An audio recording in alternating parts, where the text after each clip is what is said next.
Hello everyone, welcome to mindovermania.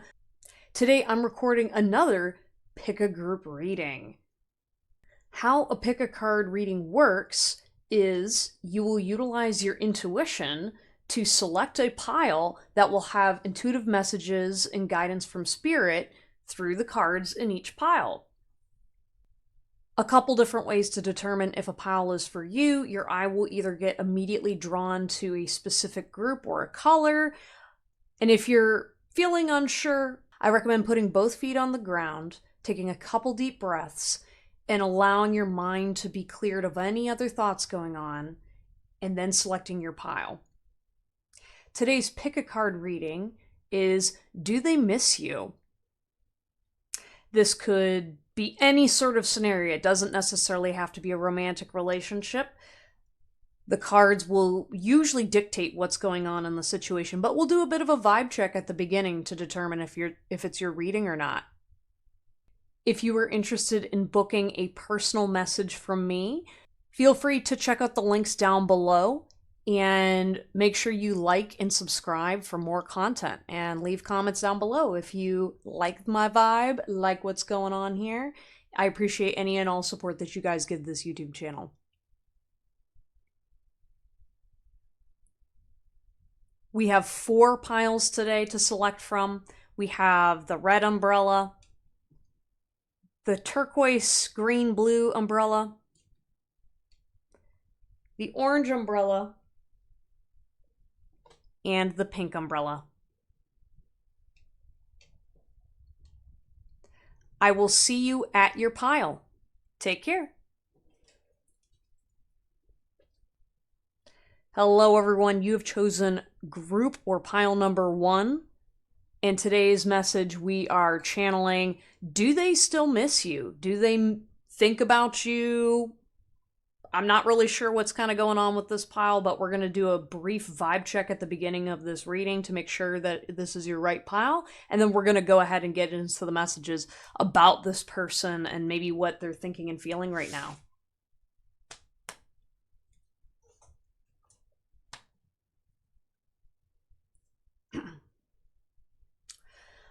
All right, please, spirit guides, angels, and ancient ancestors. All right. Please help me pull a message.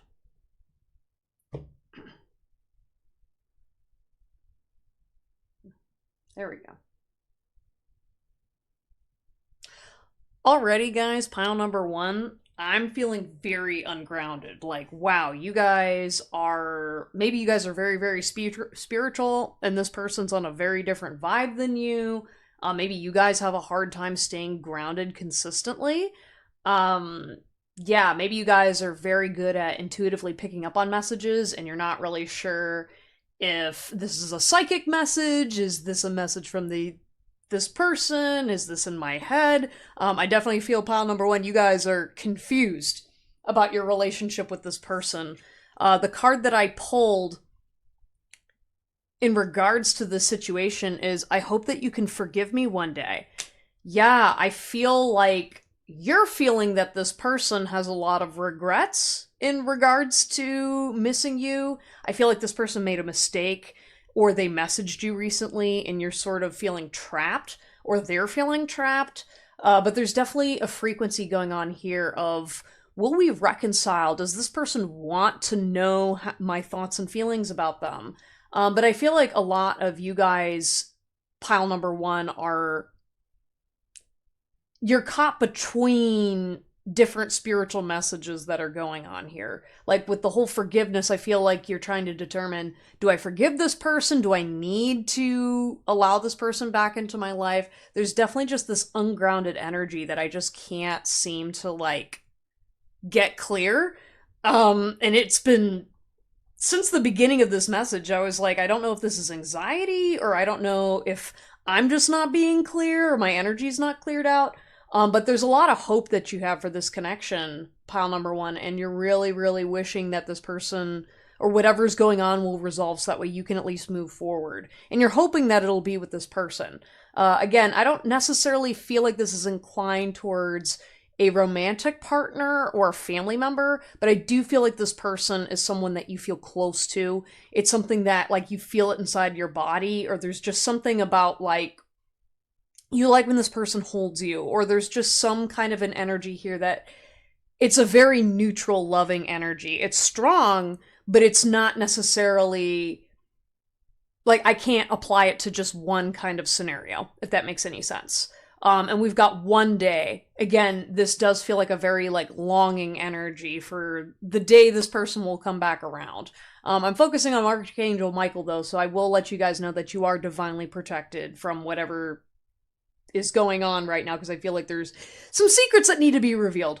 Anyways, that's your vibe check, so if that did not resonate with you, feel free to check out some of the other piles, or this could not be the video for you. Once again, this is an intuitive-based reading, so only take what feels right. And I don't mean, like, feeding Delulu. I mean, it's gotta feel good inside of you, okay?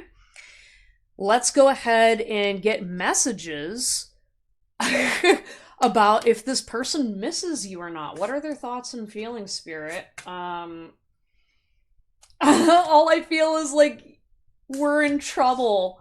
So this person, I was about to say it feels masculine a little bit, but not necessarily. But I do feel like maybe for a majority of you, this might be like a past partner or something, but I definitely feel like this person knows, he, she, they, whatever, that they're in trouble with you.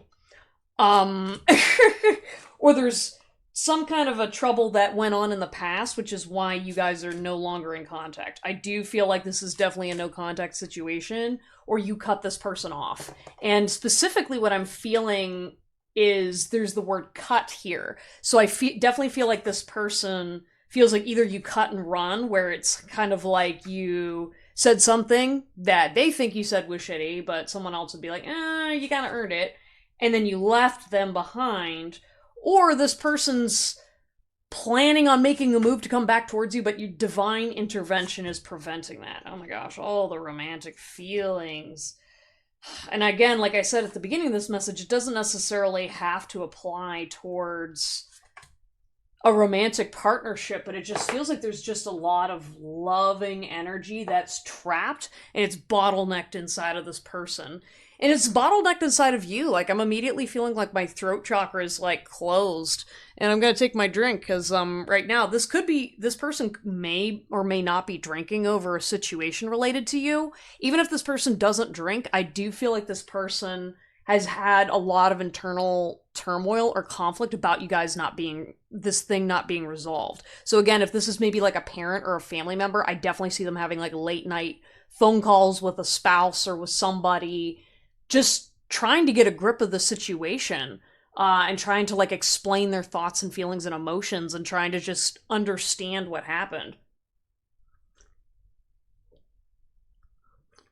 That's good. I'm drinking some Jameson with some tea, and honey. So I feel like, definitely there's, like, an herbal, like, needing to heal vibe from this person, but in a very grounded way. Like, I definitely feel like this person, I don't feel like this is an immature person in general. Maybe they acted immaturely in the past, but the frequency they're in right now, they're very much like, like, I'm definitely seeing, like, dad mode, or definitely seeing this, like, mature adult energy of being like, okay, like, oh, this person's actually gone, or this person's actually not messaging me back. What do I gotta say to get this person back? Let's get into the cards and messages.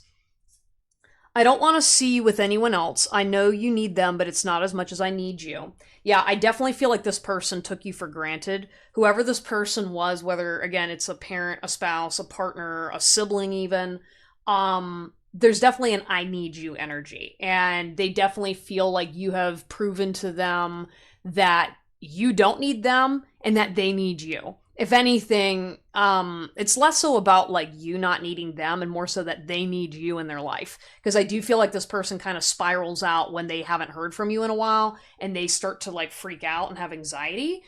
And again, I feel like they're talking to other people about this because they're slowly starting to realize that they're losing their grip on this relationship, and they don't want to be in this frequency. I definitely feel the person that's missing you right now wants to resolve things, for sure. They just don't know how, and they don't want to speak about it. You know, this, and that's why I think I was picking up on this masculine energy, because it does feel like an immature masculine frequency. Not that this person in general is, like, so maybe this person has their life together, but they're not emotionally available.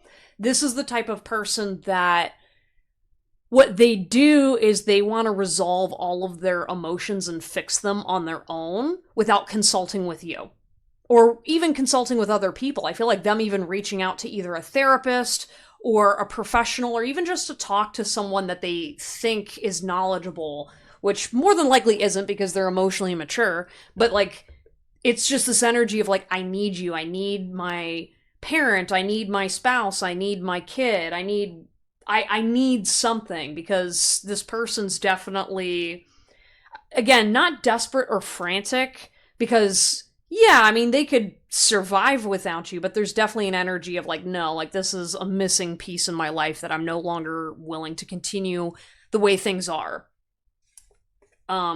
without you. I saw you love me in a dream once. Where did you go? Yeah, this person, like I said, they may be staying up late at night to avoid dreaming about you or having nightmares about you. I do feel like, again, there's this, again, this could be also a parentified person. So even if this person is not your parent, if this is a person that is used to seeing you in trouble or definitely has concerns about you, because like this could even be like an adult friend or family friend, but to me, it's just someone who has this very loving energy that they're afraid if they go to sleep, they're going to have another nightmare about seeing you get hurt or in a bad situation. Or maybe like they were living the dream, and when you left, it suddenly made the world around them kind of shatter. And so it's like they're constantly like, well, where did you go? Where did this happiness that I had in the past, like, where did it go? I do feel like there's a disbelief energy where this person really didn't fundamentally understand how they'd hurt you or why you decided to not only just, like, this isn't just like a walk away, this was like a shunk, like cutting at them. Or you said something that was triggering, and I don't think they were hurt by that. They're more hurt by your absence. I definitely don't get the vibe that they, according to what Spirit's telling me, they don't actually understand why you were hurt by what they did. And that's why this blockage seems to be what's keeping the two of you apart. Don't worry, it's my love you're feeling. Yeah, so some of you guys, maybe you're receiving intuitive messages about this person. Maybe you're seeing behavior from other people around you that's kind of reminding you of this person. You are channeling this person just to kind of give you some final confirmation. But again, your spirit guide team is protecting you, that there is a reason why this person's not reaching out to you in the way that you want. And it's a protective reason. Okay, guys, I know you really want to reconnect with this person and you feel so bad for what you did in the past. However, there's a divine lesson here. And I'm not going to lie to you guys. I don't really think that this person's going to change that much, or much of this primary issue is going to be resolved between you two, because this person missed their opportunity to reconcile with you in the past. And I think that even if they try to reconcile now and you're open to that suggestion, I think it's going to be too late. I think too much time has passed, and I think the feelings right now are pretty settled and done. I think you've already made your peace and moved on. And my eyes getting drawn to the Santa Muerte statue I have over there. I feel like the relationship's dead. Whatever this person or this dreamlike state this other person was living in doesn't exist anymore. It's kind of like someone who's been living in the past and living in a reality that's not true, and they refuse to leave that bubble. You know, like this is the kind of person that refuses to see you move forward. Again, like, I don't want to see you with anyone else. It's kind of like they get a little choked up when they hear about stories of you spending time with other people's families. Again, this does give the vibe of like a parent or a relative, but in a relationship context, it does feel like with anyone else, it's almost like the fact that you chose someone else to be with is the most heartbreaking scenario, because to them, they're like, but I was their everything. And what this person doesn't inherently realize, Pile One, is they don't actually recognize from like a mental standpoint, one, that you're gone, Because it's like, again, they've been mentally in this dream state for so long, but this person doesn't actually understand that the needing anybody else,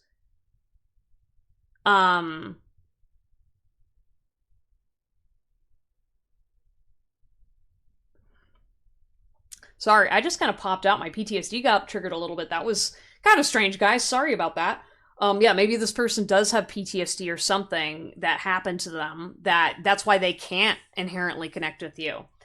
Because of what happened between the two of you. But with the anyone else, it's almost like when they see you with someone else, they don't recognize that when you thought, or they thought you thought they were their entire world. So when, as you kind of went on and lived your life because this person wasn't available, when you started spending time with other people, when you tried to go out of your way to be someone different, this person clamped down on it because they're like, well, you're not anybody else. You know what I mean? But what they're talking about and are unaware of is they're seeing a reflection of themselves in you. And so they've been trying to control you and tell you who to be and how to feel, when that's just them not understanding that that is a piece of their subconscious doing that to you. And with the anyone else, again, like they actually don't understand that you would view other people as being better for you than them. Because they inherently think because either you're related or because you were close and had a long-term relationship or you had psychic spiritual things or whatever, like they're not recognizing that the reason why they needed you so bad was because they actually need themselves. And you were just a reflection of that, but it was their choice of how they treated you. You know what I mean? Like, you guys kind of went through something with this person. Like, again, like, you chopped their head off, which is what needed to be done. You know what I mean? Like, you cut ties, you cut cords. You just said, hey, after what you said and did, I can't go back there. And you did it for yourself, for your own healing. And that's totally okay. And, like, here's the thing, guys. Like, again, if this is a family member, a spouse, someone very important to you, your ancestors support you. 110%. This is not like you guys didn't come in and separate from this person for no reason. So I really want to like commend you guys for making this very difficult decision. And I think like this was your way of breaking a family cycle by standing up. Like I see like this woman here where maybe you're taking responsibility for mothering yourself.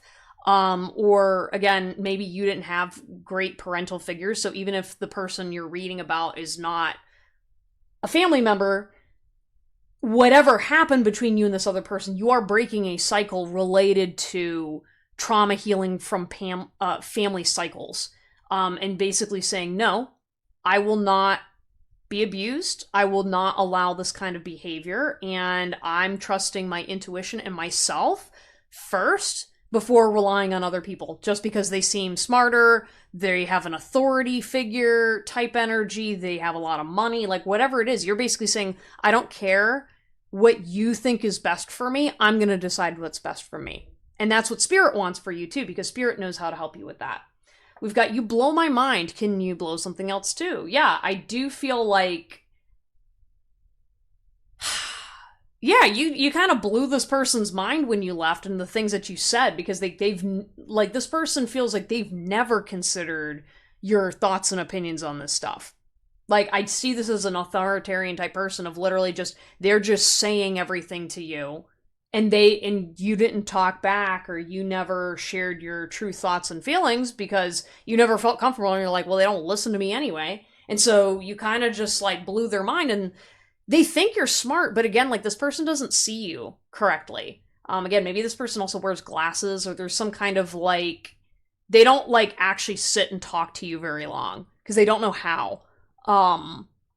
But it's something about like, I feel like I need to remind you guys that like, it is still their fault. Like, just because this person hurt you, they've got like either this disability or they're checked out or these bad things happen, that it's still their fault that they need to own and acknowledge if they want to have a relationship with you. And so like, don't argue with yourself on how this person's acting, because I know you want them back so desperately, but Spirit's like, no, they lost access to you because of what they did to you.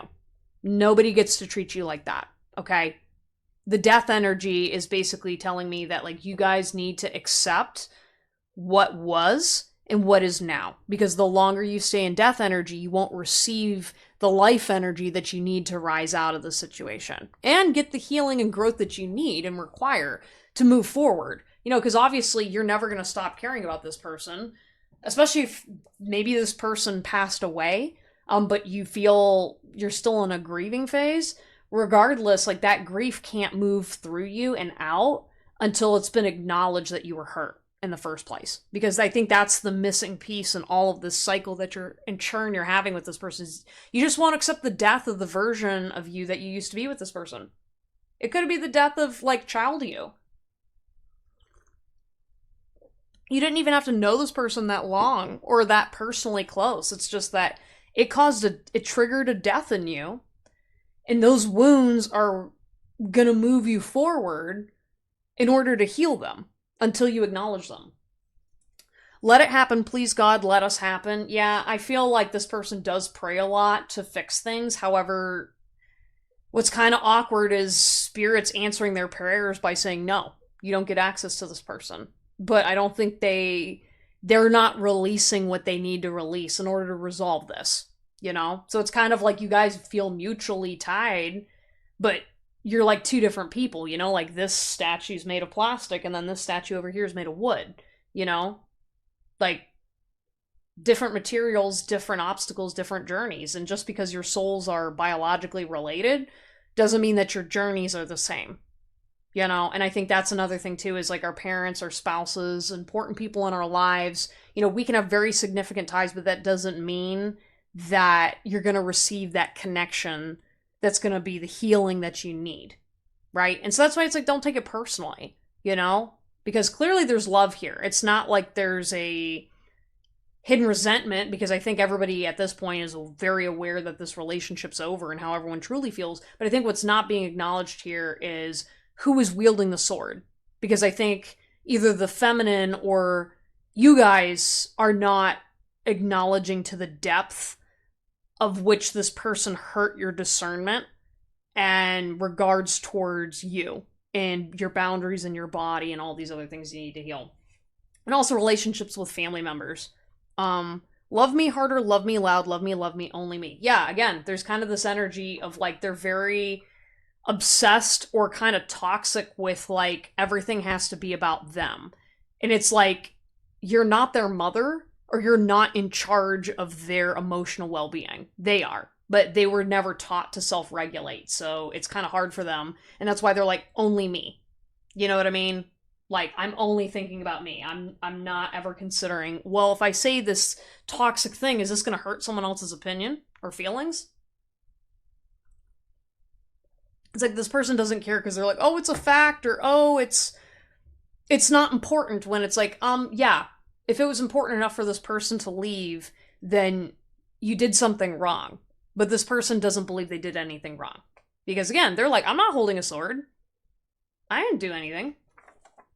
The way you smile lets me know every little thing will be okay. Yeah, again, they want access to your energy, so that way they can continue on the journey that they had been going down. You know what I mean? Because I feel like this person has a very stagnant life, and there are systems in place that allow them to continue that. So maybe this person's very privileged. Maybe this person has an inheritance and they're just riding their money out.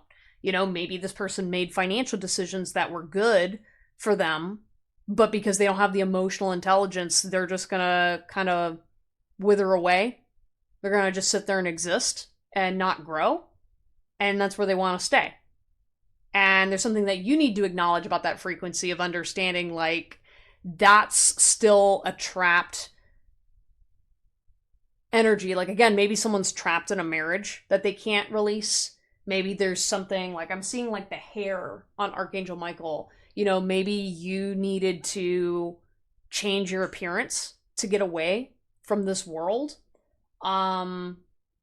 Maybe you were the only thing that was holding this situation together, you know, or holding this person back. So I think by you stepping away, this is going to cause this person to reclaim all the things that they lost, because they're not willing to face the fact that they're not an angel. They're not as smart as they think they were. They don't believe in the things that they actually said. It's like with this statue, again, I'm seeing almost like the wings need to be removed. And it's like, you're just a person.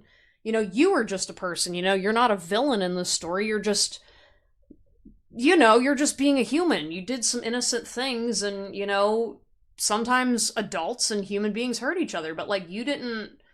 Again, I'm hearing like, you weren't the problem in this situation. So you were just reacting as a response, as a trauma response to what happened.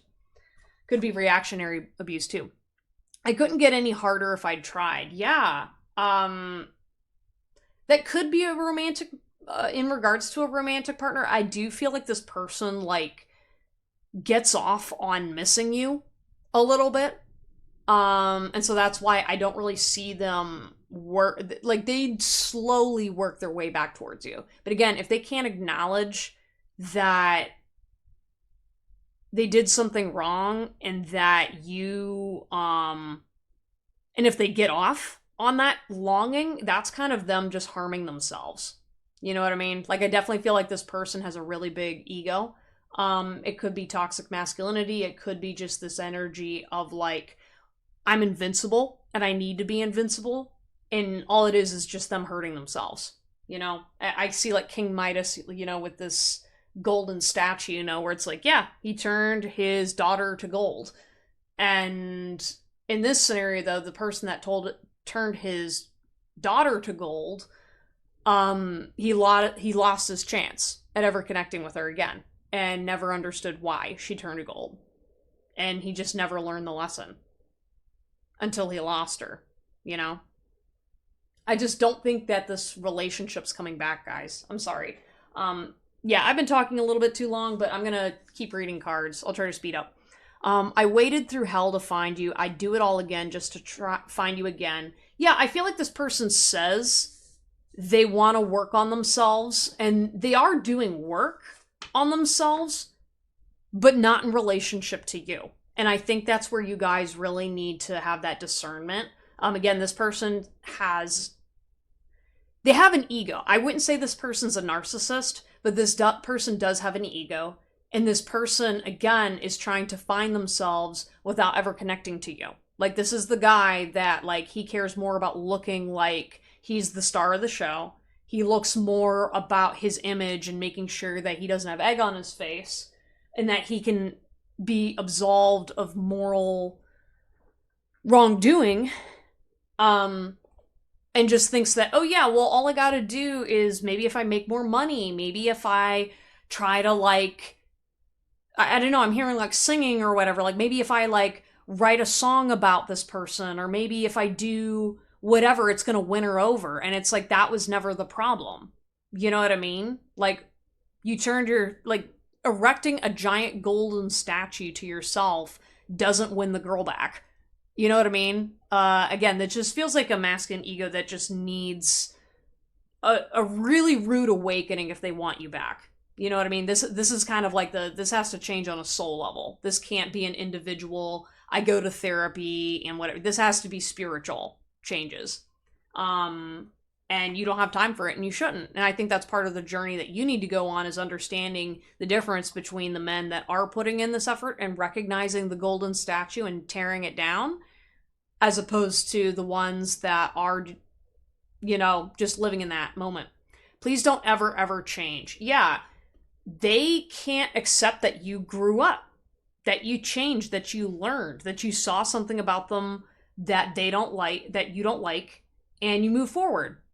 Because I feel like you're a pretty reasonable group, number one. You're like willing to be like, okay, that person changed, or like you're willing to acknowledge nuances and adapt.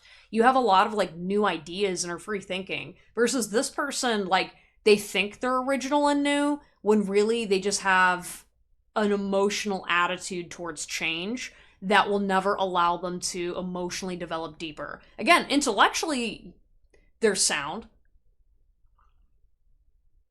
This person can pass every, like, test in the book, but like when it comes to romantic partnerships or relationships with others, they sink every single time because they don't want to face their ego.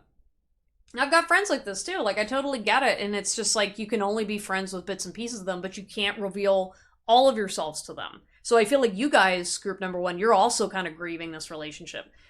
Dang, I feel like I would just want to like sit and talk to you guys about this particularly, just because it's just like there's so many different people this could be and so many layers to it. So this almost feels like this could be an overarching theme in your life as well, just between men and women, or just people that are full of themselves, you know? And I know that's really hard for you guys because I feel like you're feeling a little alone right now because you're like, why is this toxic dynamic here? And again, as I was saying, this does has to do with a family cycle that you are uprooting generations worth of stuff. So this isn't going to be easy on you guys, and I just want to give you guys a really big shout out and pat on the back for how hard you've been working.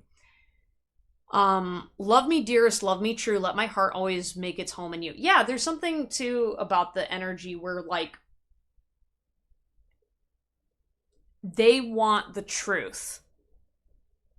And no offense, I don't think they deserve it.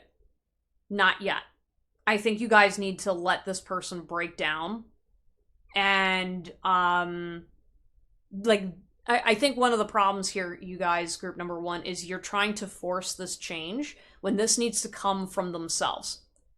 Like that is an ego on your side, group number one, thinking that you are the one that's going to be the one that triggers the change.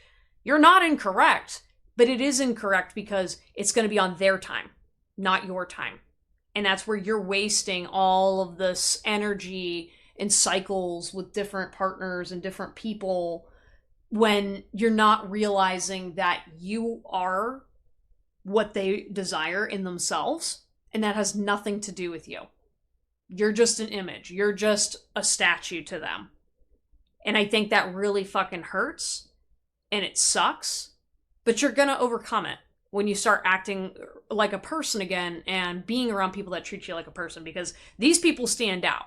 Like when you finally get out of this toxic cycle with this type of dynamic of people, you will be able to move on so fast from these people. You're going to run away because most other people don't even consider them.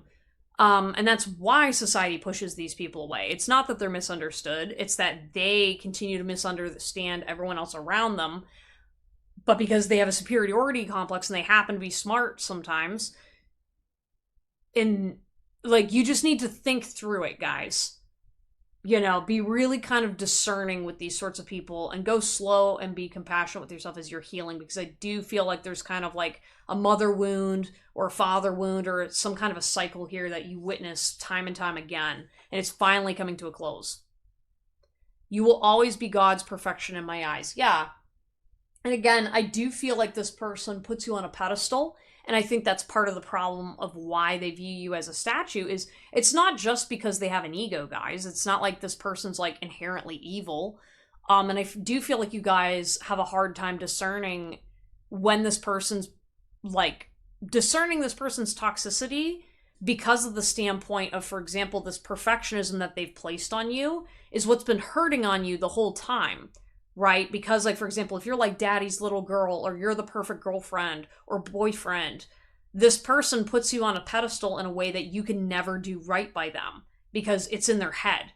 It's not like acknowledging what you're like right in front of you. So when they're talking to you, it goes right over your head and over their heads. And so that you will always be God's perfection. It's like you are God's perfection, but not in the image of the self.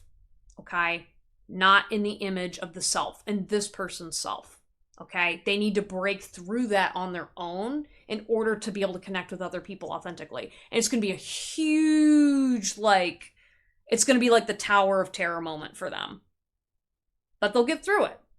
But the longer, until they face that, they won't see you. They won't hear you. They won't feel you. It's just not going to work out with them. Even if you come back, even if you apologize, it's not going to happen. I left when I saw you with someone. Yeah, for some of you guys, whenever this person enters a room and sees you, they might walk away. There's something about maybe they saw something about you on social media that made them really, really sad and feel terrible. I don't know if you just showed the world how amazing you were and were honest about some of the stuff that they said to you. I think it's kind of like you're just a normal ass human being, and this person tried to like They wanted to like raise their sword against you, and then they suddenly realize, what the fuck? Why am I wanting to antagonize someone I really love? And at first I was about to say hate, and then they're realizing that they actually don't hate you, they hate themselves. And I think by you coming out and being clear and honest and just being like a neutral person, finally saying your truth and not doing something like an accusatory way, you're just like saying the truth, they see you as a person, and it's going to cause them to crash out. Sorry guys, I'm like monologuing, but like I think you guys need the tea. And just make sure you trust your intuition on the situation, because everybody's different.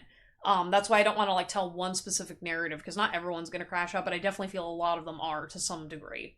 Just because of what you said, you know, and the way you say it, because I think this person, I think they're used to when people are accusatory towards you, they feel the hate and the anger, so it's easier to raise the sword. But when you're looking sad, like when you're just honestly sitting there being like, yeah, actually, I don't even have the heart to fight you, because I just can't.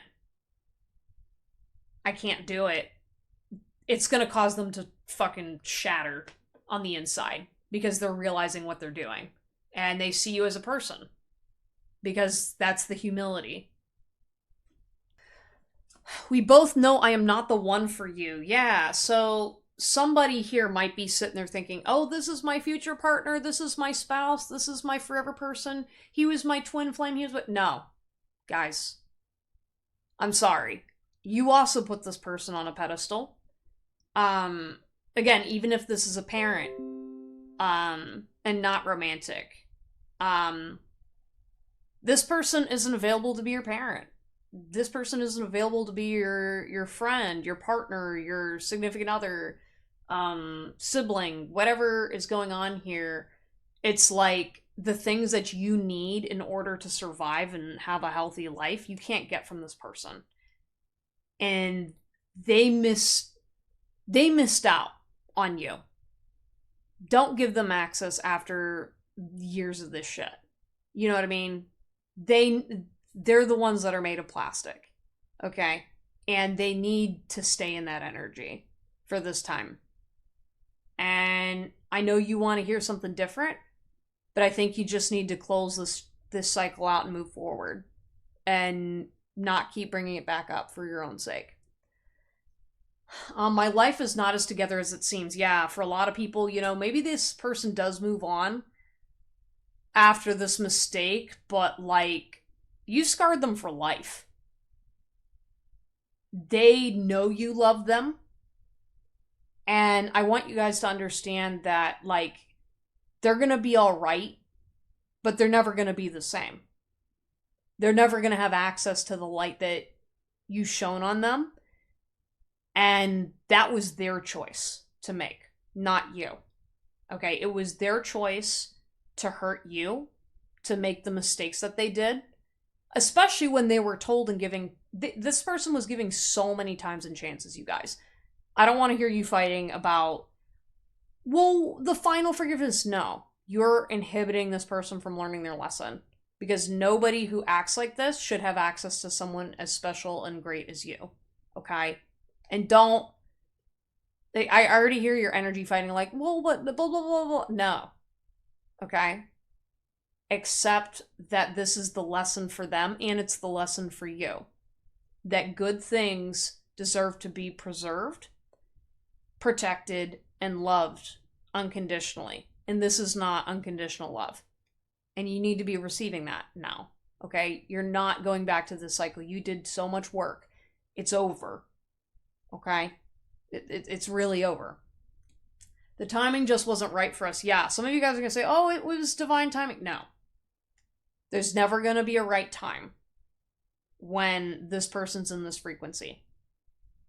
And you can't wait on this person forever anymore, guys. I'm sorry. Like, you gotta acknowledge that you're always going to want hope to wish for the best for them. But that's also your yearning to outrun death. Because you think that you're invincible too. And that's what you don't want to understand, is that death can cause things to be over forever. And it's going to happen eventually to you and to everybody. So why are we making mistakes, keeping us trapped in this death energy as well? So you can stay around something fake when you can have real gold? I know it's hard though, guys. I know, because you really do love this person. And this person probably really helped you in the past. But they also really hurt you in ways that they don't deserve a second chance. Ascending, transcending obstacles, learning, expansion, new phase, preparing for union. Yeah, you guys, I know you like these pick a card readings because they're helping you heal. And that's why I decided to record this message, because I want you guys to have the opportunity to heal authentically. That's why I'm taking a little bit longer for this message, because I want it to be a conversation about how do we help you ascend through these feelings focused on this person. Because the sooner you get over this energy and this dynamic, the faster it is you're going to bring in the person that you need to be and the person you're going to be with, right? Because the person you need to be, that need is growing stronger and stronger every single day. And you're going to reach a point where you're going to get so bright and so empowered within yourself that you're not going to even notice anymore. You're going to be that person that you were looking for the whole time, so you're going to forget what this ever felt like. And that is such a blessing. And it's going to be a little bit of a curse, because, you know death is going to be around the corner. And maybe you do hear things about this person, but it's not going to matter anymore. You can just accept it. And you can focus on your life now. And I think that is such a huge privilege and joy to have again. Karmic relationship, yeah. It's more like this cycle with not only, it feels like these men or these people, the karma is being resolved, but your karma is related to your dharma, right? Because in order for you to find your power, you had to deal with your karma from the past. And a lot of it had to do with this toxic masculine stuff, or this savior complex, or this looking for an angel that really wasn't there. And looking for angels in places where angels don't exist. You know what I mean? They can be there, but they're not fighting people like this. They're not doing those kinds of things, guys. I'm just saying. Hidden in plain sight. We've got abundance. Keep a positive mindset. Yeah, you guys, you're going to be making so much more money when you're not worried about these other people. I'm just going to say that right now. Like, when you stop fretting about how your ex is doing, how these people are doing, do they miss me? They don't miss you like your future self misses you and wishing you were connected more. The dragonfly, be lighthearted, finding out, things coming to light, adapt, change. Yeah, I think like over time, what's going to happen as you spend time with healthier people, as you learn what rooms are better for you, as you kind of navigate your own life and yourself, the further away this person's going to be. And so then when you heal, you're going to I see it as you guys are going to be healing something really mundane. You know what I mean? Like sitting there, maybe there's something about your appearance and your clothes where you're like, oh man, I always thought I looked dumb in sandals, right? Something small. And then one day when you're healing that and you're like, oh, I know I look great in sandals. And suddenly you realize the whole reason I thought I looked dumb in sandals was because my dad made fun of me. One time when I was a kid, or always makes a stupid joke about this. And when you suddenly realize all of the little things that caused you to be clammed up and not the person who you were, you're going to find out a lot of toxic things. And it's probably going to push you away from this person for good. If that hasn't already happened. It makes me happy to see you heal. Yeah, the one thing I will tell you about this person, you guys, I was about to say they were gonna be happy to see you heal, but honestly, I think a lot of them won't, because that means that you're just gonna be further away from them. Again, that's their own journey. If they're gonna meet you where you're at, then they need to do that on their own time, in their own healing space. I think everybody else is happy to see you heal. and they're significantly happier, so that way you're not trapped anymore.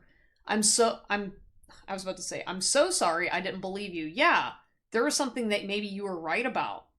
Maybe you called them out. Maybe you discovered something. Maybe it was the whole like, you don't know what you're talking about. Sit back and do whatever. And then when you showed up in a big way that you were not to be messed with, man, like, yeah, this person's so ashamed. They don't want to even talk about it, you know?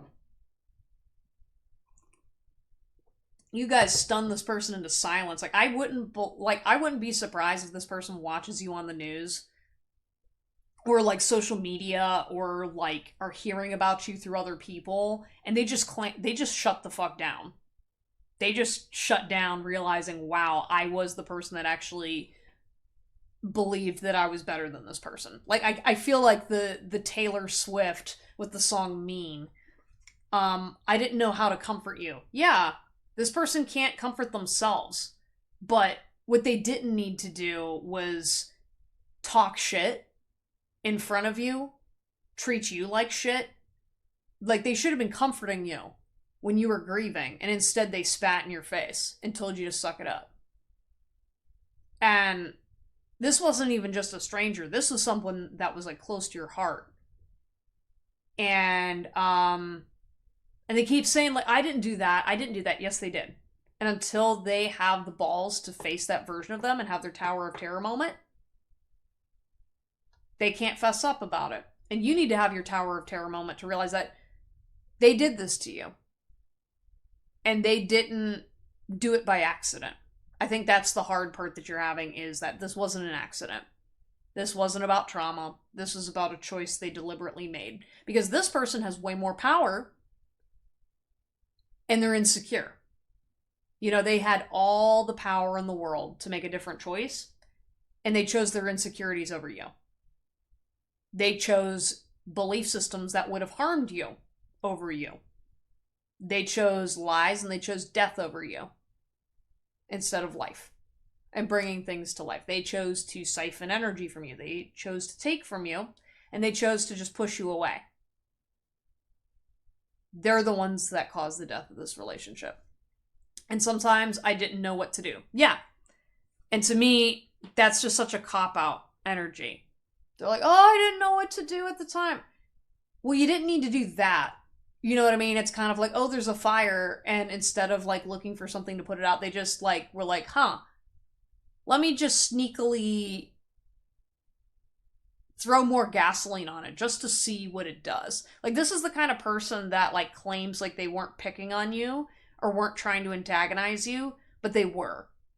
Especially like when you were younger. You know what I mean? Because it's like there's like being like a bratty older sibling, which yeah, that's what older siblings do. But this feels like someone that it was not age appropriate for this.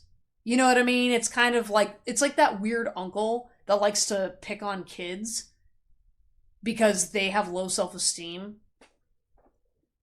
And so they're like, oh, well, I didn't know what to do. No. It's like, no, you guys chose to be a dick. So, don't at me. Anyways, though, guys, I'm sorry. This message was pretty long, but I hope it helped you heal. Sending you guys a lot of love. I feel like this is just like a weight off my chest to get this message out there because, like, again, you guys are so bright and you're so brave for leaving. And this is really powerful, moving stuff. And please make sure you take some time to ground. And, you know, you don't have to change any more than you have. I feel like you guys, you've done enough in this situation. And now it's time for you to move on to bigger and better things. Sending you guys a lot of love. If you liked this message, please like and subscribe and comment down below if it resonated with you. My heart goes out to you guys, and I wish you the best in your new journey because it's going to be pretty bright. It's going to be a little bittersweet without this person by your side, but it's going to be so worth it. You're not going to have any regrets after this decision that you're going to make. Anyways, I will see you all next time. Take care. Anyways, guys, you know, if you want a personal reading, links down Links down below in the description. I will see you all next time. Take care. Hello, everyone. You have chosen group number 2. That is the turquoise, green, blue umbrella. And this is going to be your channeled messages on, do they miss me right now?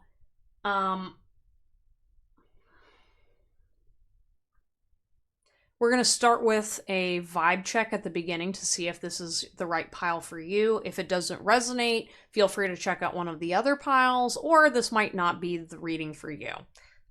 In any case, let's go ahead and see what's kind of the vibe going on with this person. Because I definitely feel like, yes, they do miss you. I feel like you... What's kind of interesting, I'm getting the vibe that you don't really know who this person is. Oh no! Okay, so you got... The card is called Spark, and there's like a lady with like a violin and all that, but it's in the reversed. And what this is kind of telling me, guys, is I think you're not gonna actually know who this person is. Maybe you were thinking this was someone on your mind, but I feel like with this person, this was someone from your past that you didn't know very well. Or like, there was a spark, and then you kind of let it fizzle out. There's something about, there was maybe a power dynamic between the two of you where, like, I'm seeing this girl who, like, she reminds me of Lindsay Sterling, or, like, one of those ladies who, they're, like, just absolutely incredible on stage, and, like, that's you guys, pile number 2. Like, you're the person that's, like, the star of the show, or, like, even if you don't believe so, like, you have just a mysterious, beautiful, amazing energy, and you're just going about living your life, not thinking about this person. This person, again, it feels like it's a masculine energy, but it could be feminine. It could be family, it could be whoever, so I don't want to, like, put it in any specific category, but this is definitely someone who watches you from afar and from a distance, and we're gonna get some more messages about this person. Yeah, again, if you are looking for messages from a specific person, I would recommend picturing that person in your mind first, and then selecting another pile. That might have been your intuition getting in the way. However, I do hope that you stick around to learn some messages about this person, because I do think there's something important in here if you haven't been paying attention to synchronicities about this person. Again, I feel like maybe you've been missing out on somebody important. Maybe like a future best friend, or like there's somebody that just watches you that wants to connect with you. Yeah. Let's go ahead and see what the cards say. Again, this could be someone who secretly has a crush on you. I don't want to project too much of that energy in there, though, for the non-romantic people. Because for some of you guys, this is like... This could be like a family member or someone... Could be a spouse. I don't know. I keep getting like a conflicting energy here of like, there's like a secret going on here. Like, I don't know if this is like a secret fan club or a secret fangirl energy. Yeah, look at all these romance cards coming out. But I feel like you don't know who this person is. Like, you genuinely don't. Or like you, like, I can already see you thinking about a person. And you're like, is it my future spouse? Like, for some of you, yeah, but for some of you guys, you have no idea that this person wants you in that way. Yeah, no, I'm genuinely confused. Y'all, I don't get this kind of flustered in a while, so, like, maybe when this person reveals themselves to you, you're gonna get flustered. Yeah, okay. We're gonna get all these cards out, and let's see what is happening. Ooh, I feel like there's gonna be some juicy tea here. Already warning you guys, this might be a little bit of a longer message. I'm trying to keep these short, but I don't think it's gonna happen tonight. There's too much good stuff going on. Alright, let's get some messages about this person that misses you. Yeah, we've got wide open. Wow. Again, like, so what's kind of beautiful about the energy is we've got this woman standing on a mountain, and she's just got her arms open, and she's feeling so wild and free. And what I'm getting from this card is it's almost like this is that person watching you from behind. It's like they're always like 2 steps behind, or they have your back. So it's like, it's almost like it feels like this very secure energy of being like, no matter what you go through, I'm going to support you. You know, this is like a very loyal, determined energy. It's a secret admirer. So again, this could just be someone who just, they've been watching you grow and change as you get older, and they love every second of it. Like there's something about you that really drew this person in. And like with the butterfly here, it almost feels like you have this magical quality to just ignite some peace in this person. Sorry, my alarm just went off, but maybe the number 9 stands out to you guys. 9 p.m., 9 o'clock. Yeah, this could be something that maybe this person's been manifesting you. I do feel like this person is regimented and has a routine, but it's like this person feels like they have their I don't want to say they have their life together, but they feel so sturdy and stable. Again, this could be like a family member type energy, or again, even if it's not family or soul tribe, this definitely feels like spouse, in the way that like they're just supportive of you regardless of if you're together or not. And they'd hope for the chance for that to happen, but like it's kind of unconditional. So like even if you say yes to somebody else, they're still going to view you as your spouse. I'm sorry. Like this is kind of like one of those like, hey, you choose you. You know what I mean? But I do feel like that person's like, they'd be really, really deeply disappointed if you don't choose them. Sorry. We've got talisman. Once again, it's like these girls with like their backs to you. Yeah, it's almost interesting too because we've got so much green and blue energy, just like the umbrella. So that's telling me a lot of heart chakra, throat chakra. This person wants to tell you the truth, but I think they know that you're not ready for it, or there's like a secret. Maybe there's a financial secret that they don't want you to know about. Maybe this person has a lot of money and they don't want you to know that that's what they're building or moving towards, but they're like waiting to surprise you. With these two different girls, it's almost like maybe you've got two different sides of you, and it's like there's like the sexy, you know, mysterious woman, and then there's like the lighthearted, cheerful one. We've got 42 and 49. With talisman, that card is all about like, it's, I don't want to say adventure, but it's like going on this intuitive journey and using your abilities. And I think that's what fascinates this person that misses you, is they find you very secretive but intuitive and alluring. Like, damn. I just feel like it's just like a very respectful energy. Like it's true devotion.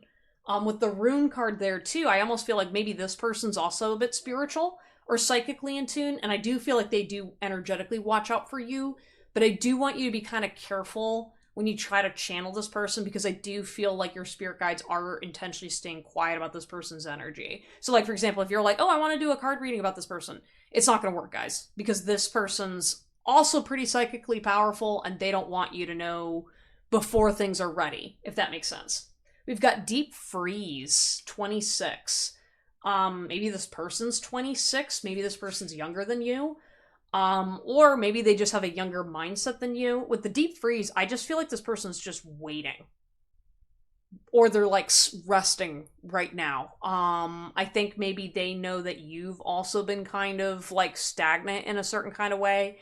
And it just kind of feels like in this connection, like there's nothing, like nothing is going on. Maybe you have a psychic connection with this person, but there's not, in 3D, you're both just doing your own thing. Like, I do see you guys moving about your lives completely unaware of each other right now, or this person's aware of you. You just don't want to either acknowledge your connection with this person. And I think this person's just a little depressed about that. I'm not gonna lie, like, so this is kind of strange, but I feel like maybe this person connected to you on a 5D level, and they're having second thoughts about this connection, but like they're not accurate to this 3D reality of you. Like maybe you've been on your own spiritual journey and path and you haven't been asking about them for a while, or maybe you don't know this person, and I think the fact that this person's like, oh, you don't even know I exist, they're kind of like, oh, what am I doing? They're like kind of a little shy because it's like, for them, it's like, I don't know if they're like, I've been seeing visions about you since I was a child. You know what I mean? Like, there's definitely like, again, this intense energy of like, you're the one. You know what I mean? Or like, you're like, there's just deep, loving feelings here. And it's kind of like, they've idealized you and romanticized you, but I don't feel like the idealism is accurate to the way you are in this lifetime. And so that's why I think it's going to be hard for this person to kind of pull you off the pedestal. But this isn't like creepy obsession. If anything, this is kind of like the death of like, it's like a death and rebirth energy. That seems like more of a spiritual lesson rather than like a, like they're not going to last in that energy the whole time. You know what I mean? Because they're your spouse or they're someone significant at least. But you get to choose at the end of the day who your spouse is and what life you want to live. So, like, just because this person tried to manifest your connection doesn't mean it's accurate to this lifetime or what you guys have going on now. But again, there's a surprise coming. We're gonna see. We've got Moonlight in reverse, 51. I do feel like with the Moon card, this person does have a little bit of an ego or a shadow aspect of themselves that they haven't resolved. Again, we've got another girl who's bareback. Oh no, she's got clothes. But like, you know what I mean? But it's like these girls, like they all have their back turned away. And I feel like maybe you group number two, I almost said pile one, so maybe you've been pile one, and this is the person on the outside that's seeing you just being like, oh shit.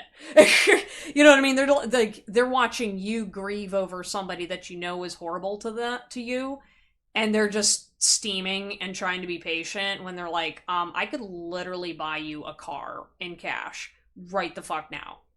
You know what I mean? Like with like the fairy wings, they see you as very ethereal and like they just kind of want to take the angel wings off of you and just bring you back to reality to enjoy things, because it's kind of like they know you have very spiritual high frequency vibes, but they want you to be like, can we just at least be accurate with what's going on? Or they view you as like you see the world very clearly, but what you don't see clearly is all the nice things that could be happening to you specifically, because this person's like, I want to like dote on you and like make you feel good, and like they like the goodness that you bring, and that's what they're kind of missing in their life. And what they're moving towards is they're moving towards a person who will open up that mystery within themselves, because I feel like this person, like maybe you're creative and this person has creativity inside them, but it's been like caught up in other people's bullshit. So then when you would just exist around them, they learn to feel again. Like, again, maybe this person's very masculine or stoic, but like they're secretly very quietly creative or kind of crazy. Okay, I don't know why the word crazy came out. Like, to me, it's like they think they're crazy, but I'm just like, no, you're not crazy. But like, maybe because you're also this fairy tale person that they're kind of like, this is fucking not real at all. And you're just like, yeah, well, I do witchy shit and it's very much real, and you have seen my life up until this point, so yeah. Yeah. And then with the deep freeze, it almost feels like, again, with this lion, like it's just the lion's just got to wake up. You know what I mean? But it's like, it's kind of like a spell that this person's underneath. So it's almost like maybe too, like maybe they've been under like the capitalistic spell, maybe it's been work, maybe it's been drama. They've just been really like stagnant in their masculine energy too. Again, doesn't matter what the gender of this person is, but it just definitely feels like it's just this lion that's like, I just don't want to get up, you know, and maybe they've been dealing with depression and society and stuff. And I just feel like they also have a lot of heartache too, because again, there's a lot of like heart chakra energy here too. And then Spirit of Place, number 4. So maybe 44 is significant because we got 3 4s here. That card is all about, you know, enjoying the present moment. So there's something about you too where again, it's almost like they see you like as a woodland fairy, or like, yeah, they're definitely like, you're like a fairy tale to this person.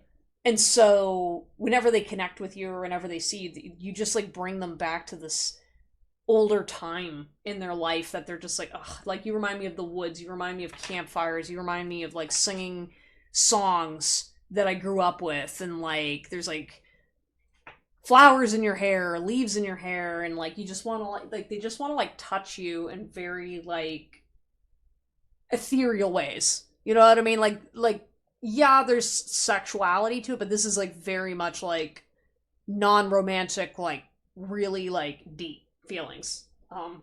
Oh, maybe this person's a lover boy or lover girl. Um, that just isn't romantic with many people. And I feel like with you, they're still figuring out what you're even making them feel, because they're like, oh, I've never wanted this type of person before. Yeah, I'm seeing them like moving backwards, but like it's helping them move forwards, if that makes sense. Like they're like breaking down the old version of them so that way they can move towards you, if that makes sense. And it has to do with spirit too, because I feel like they're being spiritually guided to you so that way they can learn. But specifically because, like, I don't know if you've been trying to draw them in, but you were looking in the wrong places, you know, or you were chasing somebody that wasn't meant for you. And so then you're going to look over and you're going to, oh my God, he's hot. Oh my God, she's perfect. You know, she's got that body, like, Oh God, this person's such a goober.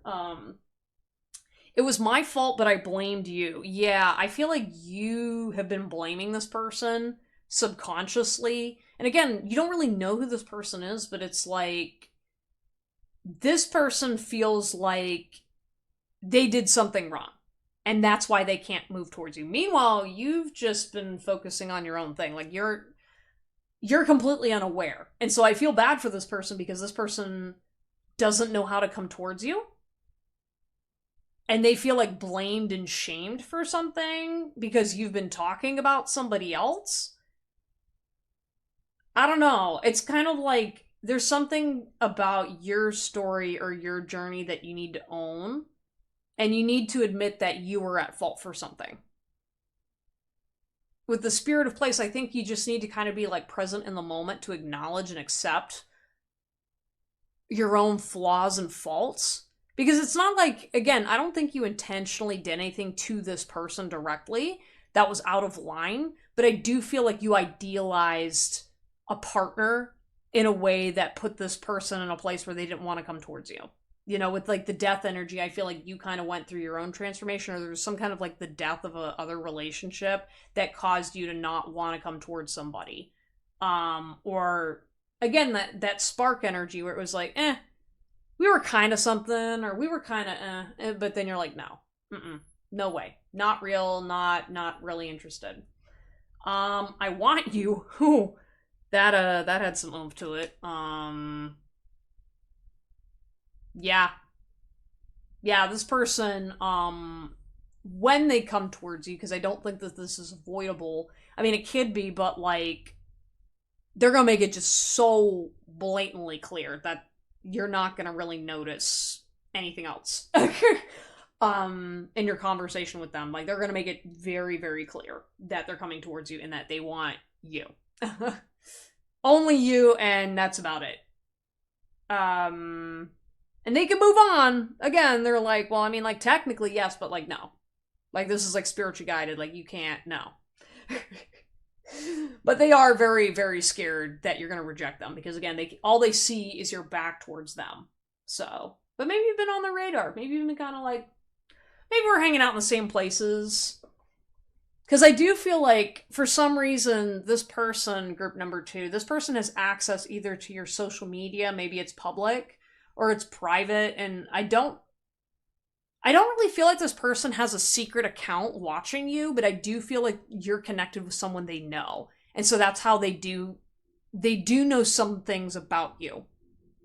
Like, again, they're kind of like, they could also be using tarot readings or psychic channeling or mediumship. I don't know. There are some, like, this person does have some spiritual guidance in regards to knowing what's going on in your relationship. I don't know, maybe Archangel Michael's been doing something. I don't know.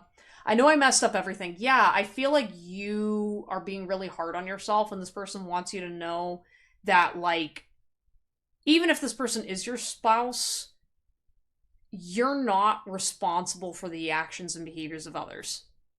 You know what I mean? Like, I feel like you've been taking the blame for other people's shit for too long. And you're so focused on the fact that, like, I messed up, and they're like, no, other people hurt you. You know what I mean? Like, it's kind of like watching the girl that someone, like, smacked because they didn't put the dishes away right. And then she's running away crying, and it's like, oh, I messed everything up. And it's like, you were literally abused. You know what I mean? Like, there's kind of like this energy that this person has that's just like, you physically, like, you can't be responsible for all of this, for why you got really hurt. You know what I mean? Like, I don't know. This person's just like, they kind of like, I don't want to say they have trust issues, but like they're like deeply offended knowing that you don't want help because either you see like a masculine person as someone who could hurt them. You know what I mean? Especially when this person's got some spiritual weight. You know what I mean? Like, they're like, they know everything's a mess, but like they're quietly offended, not like at you per se, which that's where like the pedestal energy needs to be healed a little bit, but it's also just acknowledging that they're like, how could you believe we're all like this when I'm literally standing right here, willing to like die for you? You know what I mean? Dang, who the fuck is this person, guys? I want to tell you how I feel. Yeah. Um, yeah, I don't really know what's blocking you two from not really talking. It does feel like there's divine protection going on, but I feel like it's more so on their part because I feel like maybe you, pile number two, you need to make sure that you're healing from the pile one energy so you can kind of be more moving forward because you can't move towards this person until you've moved on from that old narcissistic trapped pattern. Yes, I heard you. Yeah, some of you guys, you've been praying, you've been energetically reaching out. Maybe this person does hear you energetically or telepathically. Maybe you've been communicating, you don't realize it. Yeah, there's definitely something that's going on behind your back. And like, I don't know, I'm curious, but I have a feeling you're not getting accurate answers quite yet about what's going on. And all I'm hearing is you don't need to know yet. They don't want you to screw it up. But yeah, they heard you, you know? And I think like this person just hates knowing you're out there by yourself alone, feeling sad and have been crying and feeling awful when they're like, I'm right here. I support your path. Yeah. That's just more more compliments. I was about to say, yeah, this person's just like so excited to work for you or work with you. Like there's something about like, they're like, wherever you're going, I'm gonna be there. You know? And to some of you guys, like maybe this person isn't like, they're not like your spouse, but this could also be the energy of somebody who just genuinely deeply respects you and wants to support your path. That they know that their connection with you and feelings for you have nothing that are more divine related rather than just like simply like, oh, I think you have an attractive body and I like what you're saying. Like this does feel like regardless of what's going on, it's definitely some kind of a spiritual connection. Do you want me around? Yeah, I think this person questions this all the time, especially because you're not reaching out to them or like you don't really acknowledge their accomplishments or something. Like, I don't know if this person's like out there like playing Superman or like they're doing something cool or like, I don't know, like they're just doing something. And I think maybe they're used to like women coming up to them all the time or acknowledging them. And so the fact that you're like spiritual and like, this is kind of funny. Like, again, maybe you check this person's ego unintentionally by just not being interested or paying attention. And I think that turns them on. That you're not that interested in them because I think that they're kind of like wanting and craving a woman that they have to chase. Because maybe this person's used to having women chase after them and that turns them off. Especially because it's more so the chasing comes from a desperation versus like with you, you're just naturally like, I'm chasing my dreams and my goals. And like, yeah, I do get obsessive over a partner, which they're frustrated with, but like, you're also like on your own journey. You're taking care of yourself. You've got boundaries. You've got your own personality. And this person like absolutely adores it, you know? And so with the do you want me around, they're kind of like, does this person even want me around? Like, I don't know, maybe you're kind of just like causing them to question, like, am I all that? Like, and I feel like this is like a great guy, you know, or girl. But this other person's just kind of like, they're actually genuinely questioning their worth because you're not chasing after them or standing up to someone they know or standing up to them or whatever. Like, there's just definitely like this, like, they just want to know what you want. You know, like they're kind of like, what is this person chasing? Again, they see you being all whimsical and stuff, and they're like, they feel like there's more things going on, but they can't tell. Please take care of yourself. For some reason, I thought this said, please take clothes off or whatever. Yeah, I think they're just trying to politely send you a message of like, please don't sleep with terrible people anymore. They're like, please just like, it doesn't have to, like, this isn't coming from a place of jealousy. They're just like, please don't put up with this stuff. Like, they're literally like, whatever you do, just don't date a douchebag. You know what I mean? Like, that's all they're at. You know, just please don't. I don't want to listen to you cry anymore. They just feel like really exasperated. Again, like, I don't know if this person's really had like this crush on you for a while. And that's why they kind of like know enough about your story to know that you're hurting and that you're very intellectual and that they're like, please just get out of your head sometimes. I don't know. Oh, this is so cute. But they also need to like let things go a little bit too. I'm sorry I left while you were young. Yeah, I don't know, like this could have been a childhood crush maybe, and they're reconnecting years later. Or there's like somebody left. You know what I mean? And like maybe this person didn't recognize who you were at first. But this whole like I left when you were young, it's kind of like, again, it feels like this person left or dismissed you as somebody else. Or as they're putting it, they're like, no, I didn't dismiss you. I didn't recognize you. And I was just like, okay. But like maybe you were kind of in the same boat where you were like, I just left because I didn't see what I was looking for. And this person was like, I'm not what you're looking for. Hold up. Mick, what? They're like, no. Mick, what? I wasn't what you were looking for. Why did you show up? I don't know. This person does have a little bit of an ego, which they're sorry about, but you embody my deepest fantasies. Oh, yeah. Oh, yeah. It's gonna be such a surprise when this person comes out towards you. Again, maybe this person's queer, or maybe this person didn't understand your connection at first, but like, damn. I will fight any motherfucker who comes between us. I am your soldier. Oh, yeah. Oh, yeah. That is this person 110% to a T. I see this person fantasizing about getting into bar fights with dudes that give you problems, or wherever this ex-partner is. Or your parents. I don't know. Your pain kills me. I suffer along with you. Oh my god, the way this person has cried knowing that you've, like, hurt yourself over people that treated you like shit. Like, I don't know. This person's like... Yeah, wow. Very deep. Wow. I feel like you also reflect a lot of themselves back to them, so it's kind of like hard for them to see you get hurt. I do feel that energy as well.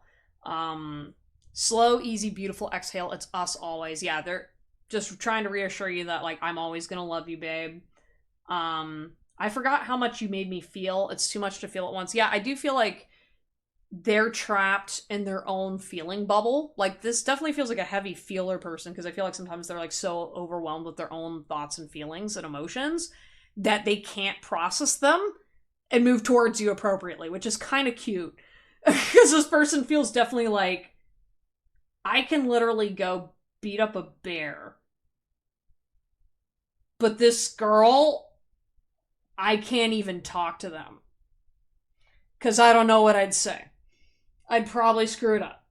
But I'd do okay.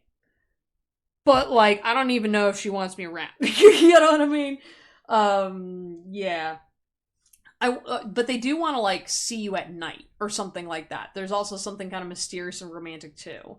So it's like they definitely, like, want to take you on a date or whatever. I want to give you my body, all of it. Oh, yeah. More ways than one. Time nor death would separate our love. It's long-lasting.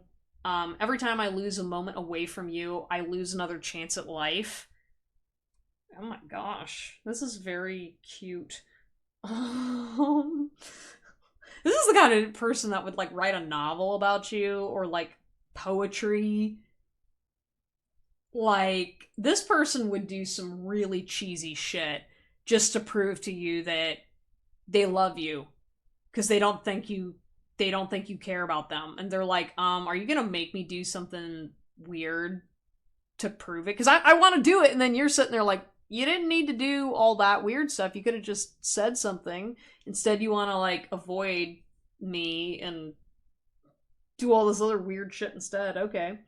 I wish you loved yourself the way you love me. Yeah, I think, like, they know that you take better care of other people than you do yourself, and that's also why they love you, is because they know that you take care of their community as much as yours. Again, maybe this person protects a community, so maybe they're a police officer or somebody who, like, stands up for justice, you know what I mean, and really tries to, like, do the right thing, you know, and takes a stand against other people. And so, like, when they see you not taking care of yourself, they're like, what the fuck are you doing? You know what I mean? You're like, you're the princess. It's like, it's kind of like Princess Peach just walking over to Bowser and being like, yep, nope, take me. They're like, what are you doing? Why aren't you taking care of yourself? You know, like, they actually genuinely don't understand why you don't like taking care of yourself. Because they're like, but you're, like, the best person ever. Why you doing this to yourself, bestie? Why? Aw. We've got coffee cup, meeting and conversing, savoring the moment, feeling uplifted, friendship. Yeah, I do feel like this person's going to try being friends first, simply because they don't know you that well. Because they're an idealist, but they're also realistic that you don't know them. And they are, I mean, they've been quietly stalking you for years, so they're kind of just like, I don't know, I think you're going to get a chance to meet this person, if you're open to it. You have to accept where this person's at, or you have to accept something first before you can, like, proceed. Soulmates, soul connection, partnership agreement, soul contract. Aww. Well, you've got a soul contract, and they're your soulmate regardless of if you want them or not. Again, you don't have to marry them, but you're gonna have something special with this person. Special somebody. They're gonna get you flowers too. Aww.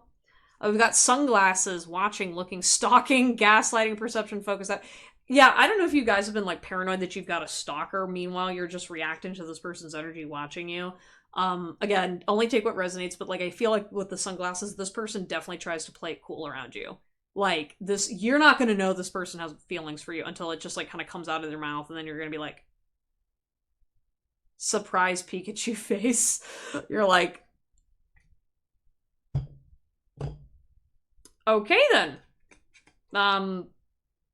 Why did you say anything in the first place? I don't know, you're gonna be just like, I don't know, there's something that you just don't believe about this person that's not real. I don't know. The Sword and the Rose, clarity, truth, revelation, solidarity. Yeah, I do feel like it's kind of like you're the rose and they're the sword, but you guys switch roles, where it's like you both have a very beautiful balance between being able to stand up, but also, like, know the softer, finer things in life. And I think that's, like, that forceful energy. I think, like, you calm this person down, and then you empower this person. And they, like, want to empower you back, but it kind of, like, you're kind of like, no, I can take care of it on my own. And they're like, no, you're not, because clearly if you're still dating douchebags, then, yeah, you can't be for me. But I'm gonna wait, because I want to deal with this stuff. We've got coffin, endings bring new beginnings, growth, change, liberation, transition. Yeah, I think, like, whenever you get over the pile one energy, you're gonna find out who this person is. And it's gonna be great. It's gonna be really cute, okay? I think you guys are gonna have a reunion with somebody too as a result of this connection getting healed or this person coming towards you finally. I don't know, I'm just feeling like really at peace knowing that this is gonna happen for you guys. And I'm just really grateful that you guys gave this person a chance. You know? I think this is gonna be a great reunion, a great chance at a fresh start and a better relationship than you guys ever had before. Anyways, though, guys, thank you so much for checking out this reading and putting up with the long message. Like and subscribe if you enjoyed this reading, and comment down below if you resonate with this. Please let me know how your relationship goes. I'm so excited for you guys. Tell me all about it. But yeah, oh yeah, if you would like a personal message, booking links are down below in the description. And yeah, I will see you all next time. Take care. Hello everyone, you have chosen group number 3, which is the orange umbrella. This is gonna be your reading on Do They Miss You? Alright, I'm ready to tell you, y'all, this message is not what you're gonna be expecting. I couldn't even open up the umbrella because it's broken. And the whole time I was trying to open the umbrella, all I heard was like, no, I'm not your, like, please move on. Like, I do not miss you. Like, they don't want a connection with you, which it was very loud and very much I'm hearing like, stop getting tarot readings about this person. Let me go ahead and pull a card to see what is the vibe going on in your connection, before we continue, and then, yeah, we'll get to the messages about what was going on. We've got encouragement, 54 in reverse, okay? And so there's something about, like, this connection with this person where I feel like this person told you no multiple times, but you're still trying to get connected with them. Or there's something about, like, maybe you never received an official no, but they've ignored your messages, they've like, pushed you away, they don't acknowledge you, and, like, there's just a lot of ways that I think you've been divinely guided to not interact with this person, if I'm being perfectly honest. Like, I'm looking at Archangel Michael, and I feel like you've just been, like, spirits, like, this person's being protected spiritually, and so they're just casually pushing you away from this connection. I'm gonna go ahead and continue your reading, but I think that's pretty direct right there about what's going on. So if you'd like to hear more, I'm gonna pull a couple cards, but this should be a relatively short message, because I do feel like this is gonna include some self-care messages just to help you guys get some closure, because clearly you're missing something about what's going on between you and this other person. The fact that other people have told you stop going back to them, or, like, there's just, like, a desperation in your vibe that, like, I don't know, you're getting, like, aggressive, or your energy's getting aggressive with me about me suggesting that this person's not interested. And, like, there's something you won't acknowledge about why you're pursuing this person. Alright, because, like, I get it. Like, when someone doesn't want to be with you, it hurts. But, like, your stubbornness is not coming from a place of love. It's coming from a place of addiction. And I don't think your body knows the difference between the two. Okay? But I do, like... That's so interesting, guys, okay? Like, I know, like, there's a little bit of, like, toxicity going on here. And I know you don't like that word. You're like, don't label me as toxic. And I'm like, well, it is what it is. But there's some kind of a love here, too. But I don't think it's, like, coming from the energy that you guys expect. Okay. Let me go ahead and pull some cards. Okay? Because, like... Okay, yeah, so we've got love call. Someone expresses love, a message of love, thinking of you, letting you know.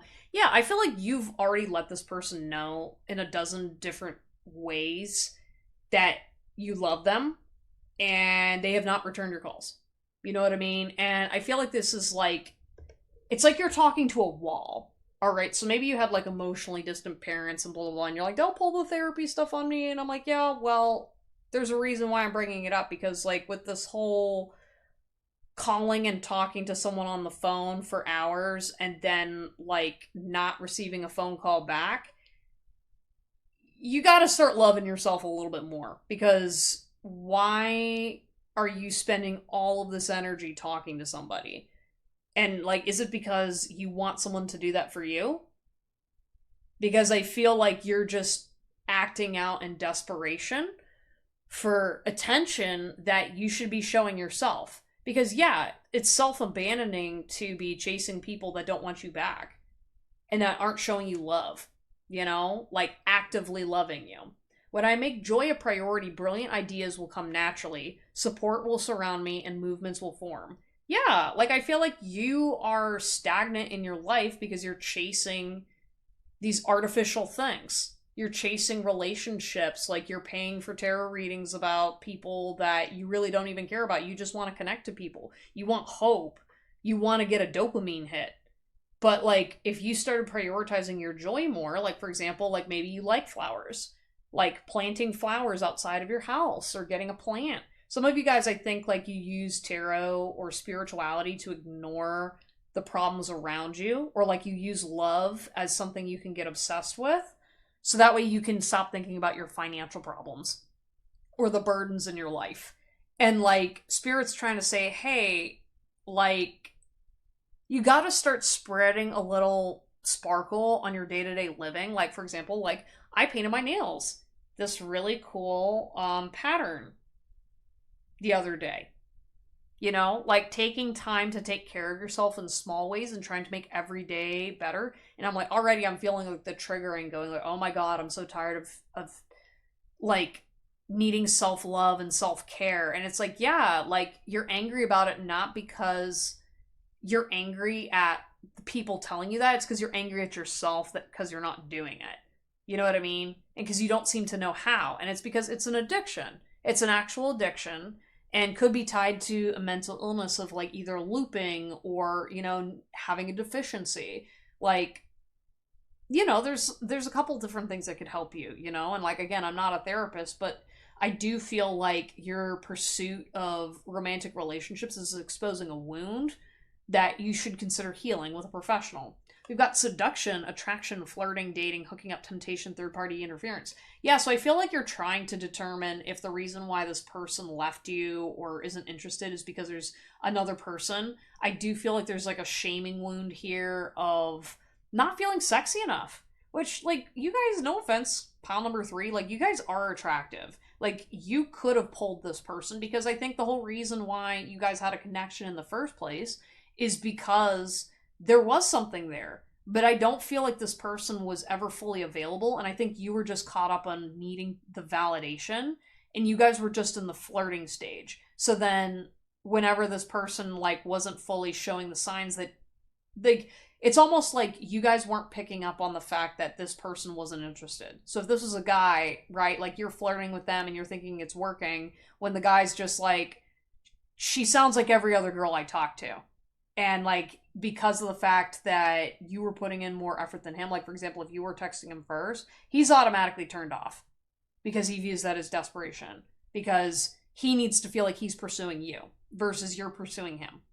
And with seduction, it's almost like you were seduced, like, you seduced yourself. Like, it's kind of like you're trying to date yourself through this person. And I think that's what is kind of painful about this whole dynamic, is like, it's not necessarily that you were desperate for this person. You're desperate for your own attention. You just need to use a human body outside of you to figure this stuff out.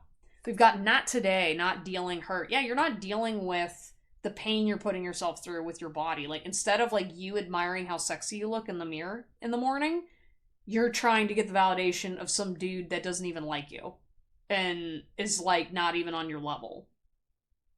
And again, like, I see you wanting, like, you have all this love to give somebody, and some of it you kind of have to, I don't know, like, work with a therapist to, like, figure out how to get that piece to feed yourself instead of other people, because it's like this piece of you that needs to get popped back inside is coming out and being thrown up on all the wrong people in all the wrong places. Like, I feel like, for example, there's like hobbies that you have that you don't even like, but you're doing it because you need to fit in. or you just want to connect to other people. We've got mirroring each other's self-image. Yeah, a lot of these, like whoever this person you were thinking about, you were obsessed with the love you were giving them. Like, it's almost like you just choose this person as like a placeholder to give love to that placeholder because that's what you want to receive. Like, I definitely see you guys, pile number 3, is doing something for somebody that you want done for you. So, like, you're like, oh, well, I made this really elaborate, fancy meal for my person. And this guy's like, we've only been on like 2 dates. What are you doing? And they can definitely tell that you want this from them, and they're like, bro, I was here to hook up. Like, this person ain't it. But you're literally just at this point where you're like, I'm so sick and tired of doing everything myself. So you're just doing it for your partner so you can play house. And you just need a physical body to play the role. And I feel really bad because I think if you guys, like, took care of yourself and your friends more, you'd elevate and then have access to better quality partners. Being perfectly honest. Like, yeah, of course these deadbeat dudes aren't going to do anything because you're giving everything away for free. You're giving all your time and energy and attention away for free. So no wonder you feel drained because everyone has access to you. Ascending, transcending obstacles, learning, expansion. Yeah, I think, like, you just need to get to know yourself a bit better. Like, there's something about, like, you've been disconnected with other people or sold this idea of romance and love that's not real to you. And so, like, I think as you get to know you better and you stop caring about what other people think and feel, you're going to get so much more healthy. Like, you know what I mean? Like, there's something about you're going to go through a whole new phase in life where you stop worrying about what other people think and feel. And then you're actually going to get pursued by guys because you don't give off desperate energy. Hammer, sabotage, rebuilding. Yeah, I think you got to, like, break down this old version of you or this current version and just say no more. No more desperate energy, no more extra tarot readings to validate this and whatever. We're going to go out and have margaritas, and I'm going to have my ugly little umbrella, and we're going to have a great time anyway. You know what I mean? Get used to being uncomfortable. Get used to not being perfect, having messy hair, and enjoying your Sunday mimosa. So what if you drink a little bit too much in the morning? Who cares? The old you's gone, and you can now celebrate it.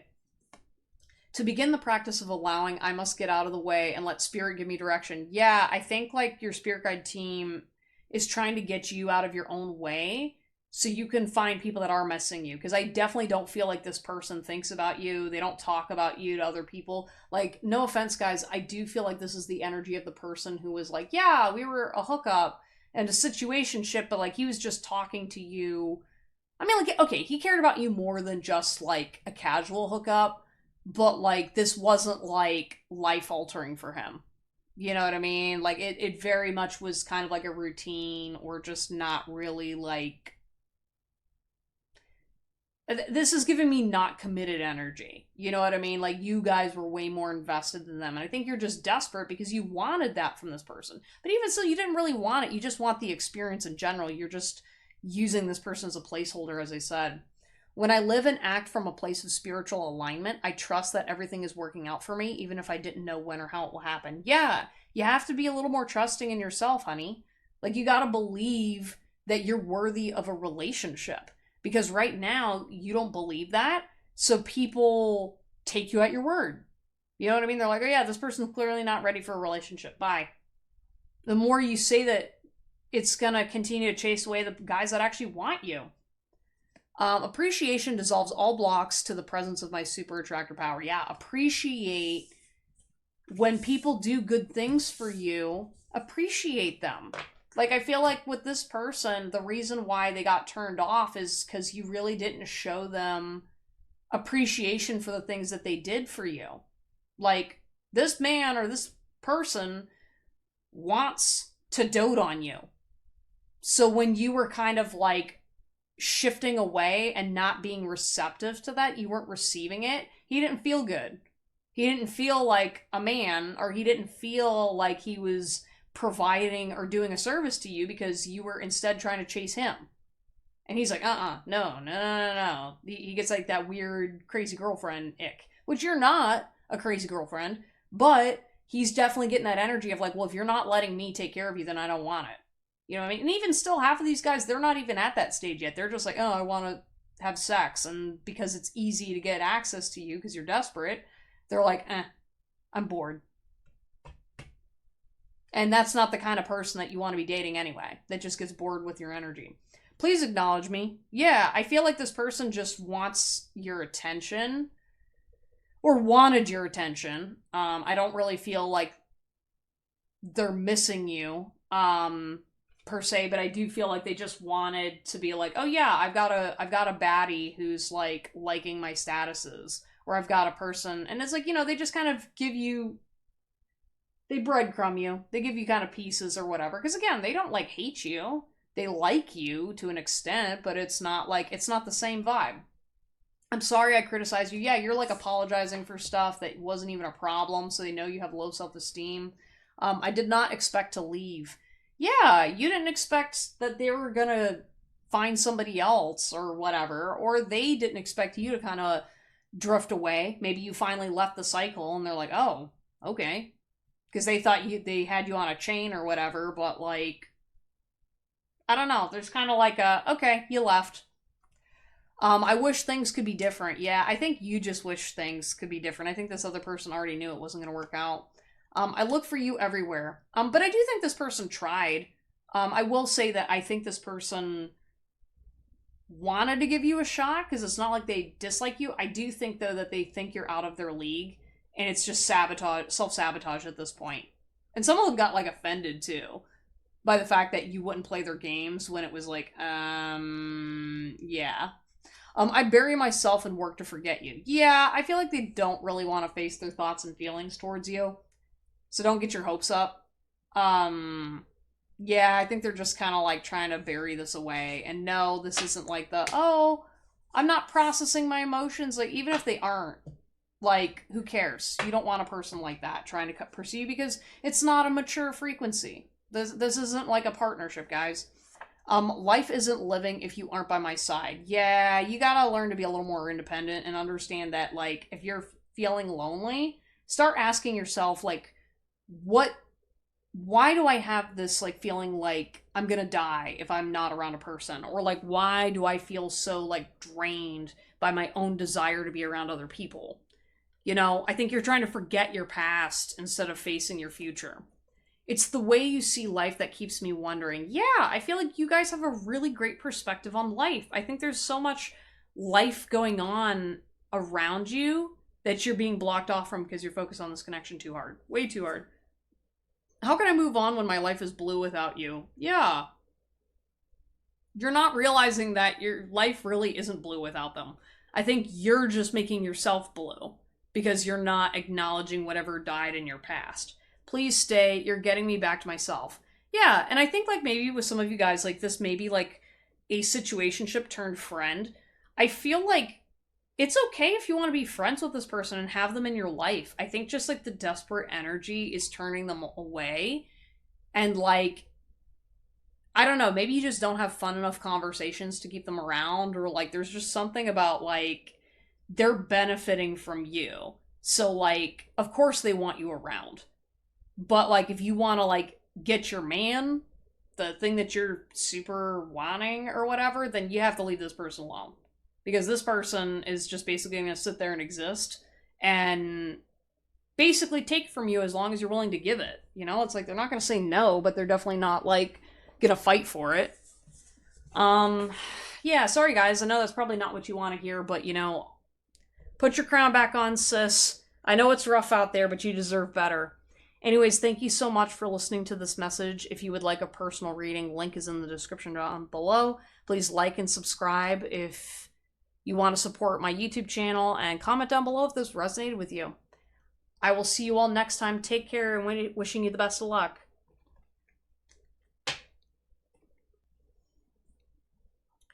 Hello, everyone. Welcome to... Hello, everyone. You have chosen group number 4, and we're going to be talking about, do they miss you? We're going to start off with a single card pull to get a vibe check to see what's kind of going on with your situation, to see if it resonates with you.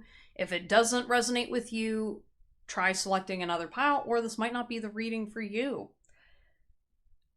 Not gonna lie, y'all, I don't know what the heck is going on with your energy, because I heard a lot of like whispering. Like, this is like, it kind of gave me like schizophrenia, or like there's just,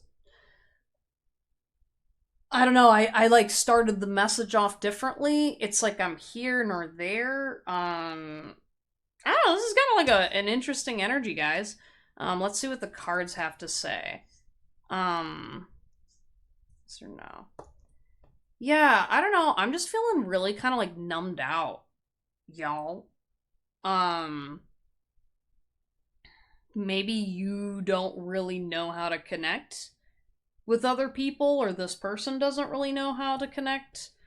I feel really slow, and like I had my drink earlier, and I was like, maybe somebody in either this connection like drinks to suppress their psychic abilities. I do feel like there's like maybe a level of spiritual awareness that you don't know how to manage. And it does feel like kind of mental health oriented, especially like with the whispering and the schizophrenia type energy. I'm like, oh, because like I don't have schizophrenia, but I definitely have channeled that frequency. And if you don't have a background in mental health to understand what's normal and what's spiritual, yeah, I could see this kind of being terrified. I don't know if you've ever worked with a professional, either a psychic or a mental health professional, but I definitely feel like there's like this energy of like not knowing what's going on inside of my brain. So maybe you project onto this person, or you're just using this person as a way to like stay safe and grounded. All right, we've got 47, which is Sacred Pool. And then we've got 20, which is Flying, which I'm feeling like you guys, because of the stuff that's going on upstairs, you're very much like, okay, in order for me to stay grounded, I have to like put my hand and touch certain things. Like I feel the wood, I feel like rocks or water. Like you need to touch things to remind yourself of who you are, so that way you don't get caught up in some la la land. But yeah, let me read the book to see what this is saying. Again, you guys might be very like practical, so I don't even know if you guys are truly spiritual, but I do feel like you guys have some kind of influence going on with you guys, that you're not fully aware of. We've got, okay, Sacred Pool. The world is a reflection of your thoughts, feelings, and beliefs. Embody the love you wish to see in the world. Since it's upright, it says, when you look into the mirror, do you like what you see? The Sacred Pool card asks that you focus on self-love and self-esteem. We're all works in progress, so a detached self-examination made a rigorous honesty is called for now.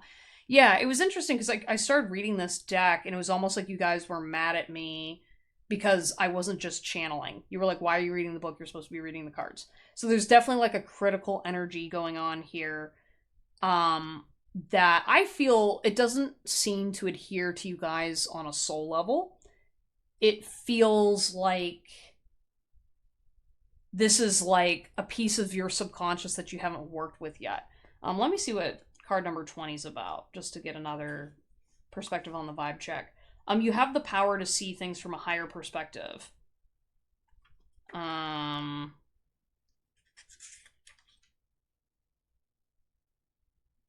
It says, today you have invisible wings that allow you to swiftly bring your circumstances into alignment with your highest purpose. This is a sign that your waiting is over, that all your hard work is paid off, and the things you hoped for are no longer beyond your scope. Yeah. Are you sure this is about like another person? Group number 4? Because this feels like, I mean, the word I heard was a spouse, but I feel like you're in a space mentally where you're really not able to discern anything about other people.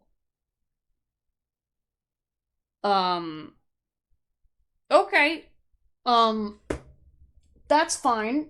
I appreciate y'all being here. I get that this is at least a safe place for you guys to hear my messages. But I'm gonna go ahead and pull some more cards to see does this person miss you? I don't really know who this person is that would be missing you. This could be family. This could be a piece of yourself. Maybe, like, for example, you don't know how to connect with your inner world. So, like, again, if you're, like, hearing voices in your head or you're, like, trying to connect with spirits or things, I don't really feel like you have the most grounded connection to reality quite yet. Mostly because you're not used to having psychic abilities this strong. I don't feel like anyone ever, like, I do feel like you've called yourself a freak a bunch of times. Like, there's a lot of, like, self-harm type energy, which was taught to you generationally as a form of self-regulation. You know what I mean? Like, with stuff that other people can't understand, what are they going to do? They're going to be antagonistic towards you. And I feel like you've inherited the voices of ancestors that have been suffering for generations, when it's like, yeah, you have psychic superpowers, and, like, when you turn yourself and turn your back on yourself, it's gonna hurt, and it's gonna result in a generational gremlin, that is just an amalgam of, like, different voices inside your head. And maybe it manifested itself as a disability. Maybe you get aches and pains, maybe you have forgetfulness, maybe you have just stuff going on in your brain that's not usual. But, like, what I'm feeling, guys, is like, maybe sometimes you have health issues, but it's like, it's not your fault that your brain's this way. Mind over mania. Like, maybe you have an experience mania, but that doesn't mean you're a bad person. I don't know. I was, like, looking at, like, my she's not Freya. I think she's Mir or something. She's a Norse goddess, I'm not sure. But, like, I see that it's like she has a scar over her eye, and it feels like you guys are always, like, this just feels like a very shadowy energy that you guys have. And so maybe you guys romanticize relationships, but you don't really know what that means. I feel like maybe you guys, again, you're into either Satanism or something kind of dark because you feel like you never know how to connect to the light, or, like, life is always so hard to you that you can't, like, connect with other people. And so that's where you don't really have good boundaries with this version of yourself that's hurting. With this other person, they don't think about you or look at you the same way you look at them.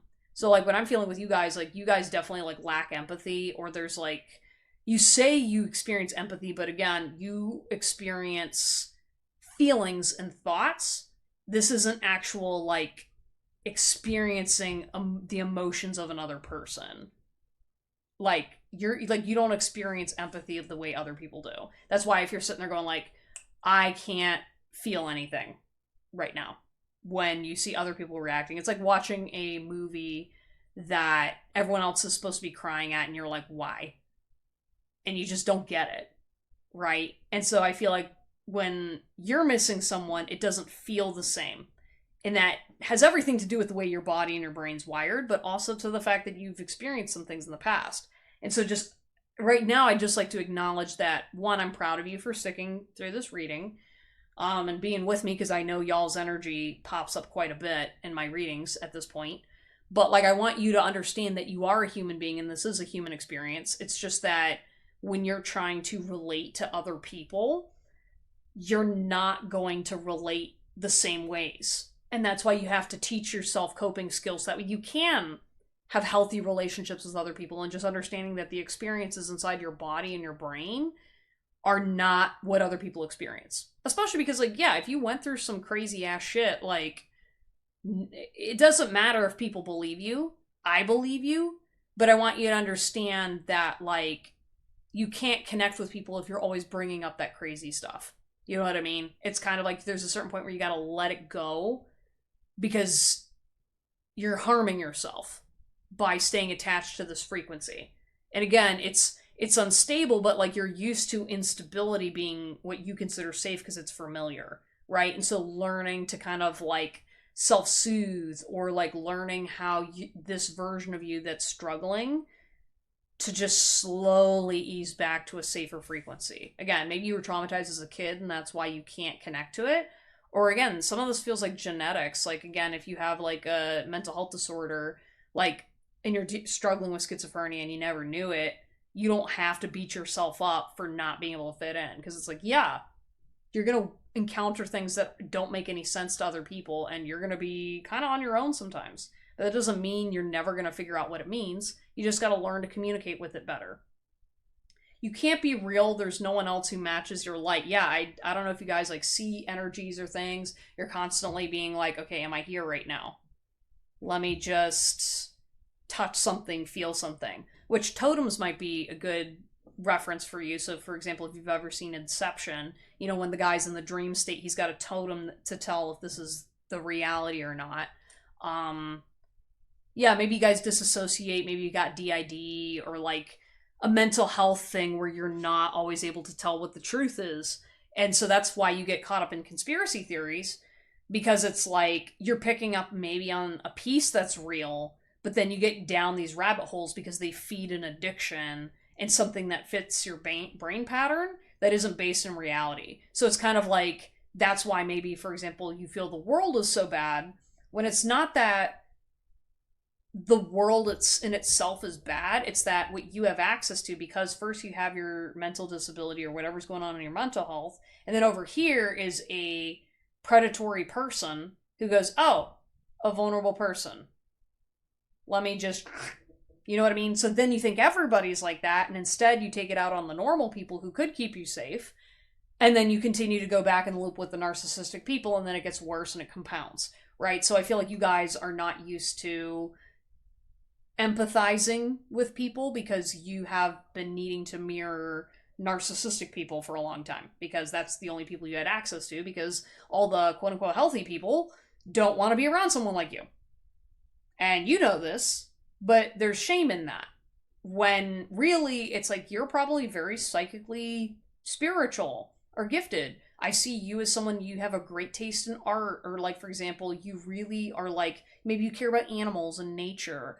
There's like all kinds of a variety to you guys, but you have like really unique, specific gifts, but people don't want to give you the love that they share with everybody else, especially in the spiritual community, because it kind of feels like this energy of like, oh, love and light and all that stuff. And you're like, that's complete and utter bullshit, because you guys abandoned me just like everybody else. And I want you to understand, like, it's not your fault that they don't know how to love you. Okay? Like, everybody deserves love. You just need to find the right frequency for you. And I guess you found this YouTube channel, and I appreciate the time you're taking to listen to me right now. But I will say it is going to be a journey and a challenge to connect with you, because if there's something within you that you're not willing to face, then it's going to be a lot harder to connect with people, and it's easier for frequencies that do like to mess with you to come in. And that's what's kind of happening, is sometimes there's frequencies that are distorting your ability to see the truth. That's why maybe some psychic self-defense would be beneficial to you guys. Music, art, men have no medium to properly describe and capture your glory. Yeah, I feel like this person that misses you, maybe they communicate to you through music, or maybe you're... I feel like sometimes, yeah, something's rubbing me the wrong way. Like, I kind of feel like when it comes to music, I was about to say, oh, well, you can channel messages through the music.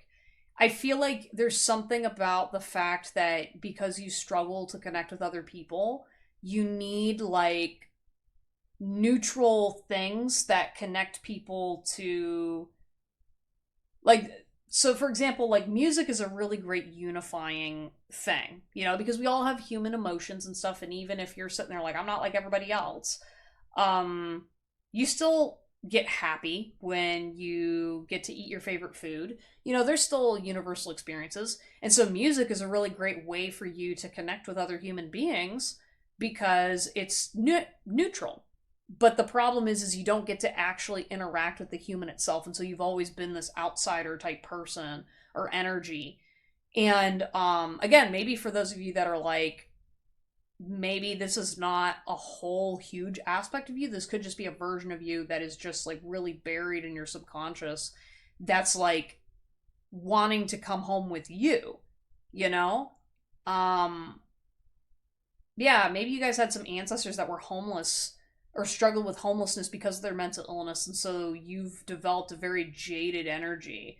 Maybe you are angry at men or have sexual attraction and fantasies to men, but there's like, I don't know, I just feel like something really happened that causes this frequency. I won't hold back loving you, babe. Yeah, I feel like one of the things about you guys, pal number 4, is people don't really understand how much when you love somebody, you love people so hard. And sometimes it's ungrounded. But I feel like because you're so rigid because of all the things you've gone through, that you don't know how to loosen up. And so I think that's where, like, you're holding back loving yourself and your body specifically, because even though it's like, yeah, I understand you have aches and pains and you're struggling, right? I think, like, you still need to take the time to say, hey, let's put some lotion on. Let's go to do a bath. But like, I feel like even suggesting that, you're like, well, that's not what I need. And it's like, well, what do you need? And then you're like, well, I need somebody else to give me the right answer because I can't figure it out. And it's just like, you're so in pain, but also stubborn and structured. It's like you have to like kind of reteach your body and your brain some boundaries, so that way like you understand that you can be frustrated by not being able to connect to other people, while also at the same time not like hurting other people. You know what I mean? Like, acknowledge the thought and the feeling and understand that the rigidness that's going on is like a boundary you need to set within your life and with yourself, to be like, I'm not going to let this line of thinking completely stop me, or I'm going to work with it. You know, like, not trying to force yourself to conform to everybody else, but I'm also not going to like lash out and fight back when it doesn't make sense to. You know, like, I almost see like with your mental health, like, you're a combative person, but it's almost not intentional. It's just because you're like burned out, you know, and people don't get you. Yeah, I also heard the whispering again. It's like, yeah, it's kind of like you're just like holding back a lot of symptoms of things because you just don't want to bother people, or you don't want to freak people out, when it's like you kind of need to stim every once in a while, guys, or at least acknowledge it, because otherwise it's going to turn into this a deeper depression or like a deeper misunderstanding of who you are. And I feel like you're going to feel lighter when you start actually like acknowledging your mental health issues, because like there's so many very deep spiritual wounds that manifest as mental illnesses when you don't know how to manage them. What makes you so sure I don't love you? Don't lose faith, honey. Yeah, I don't really get where some of this energy comes from, of thinking that everybody hates you. You know what I mean? Like, yeah, like my back hurts and stuff, and it's just kind of like you're just kind of like abusing yourself at this point. And it's like you're acting like you're never going to find love or nobody cares about you, and it's like, that's not true. Like, if anything, you hate yourself more than a lot of other people do. You know what I mean? I think you're just, again, you're just wearing this as like an armor, and you feel like the revenge energy is justified because it was very painful.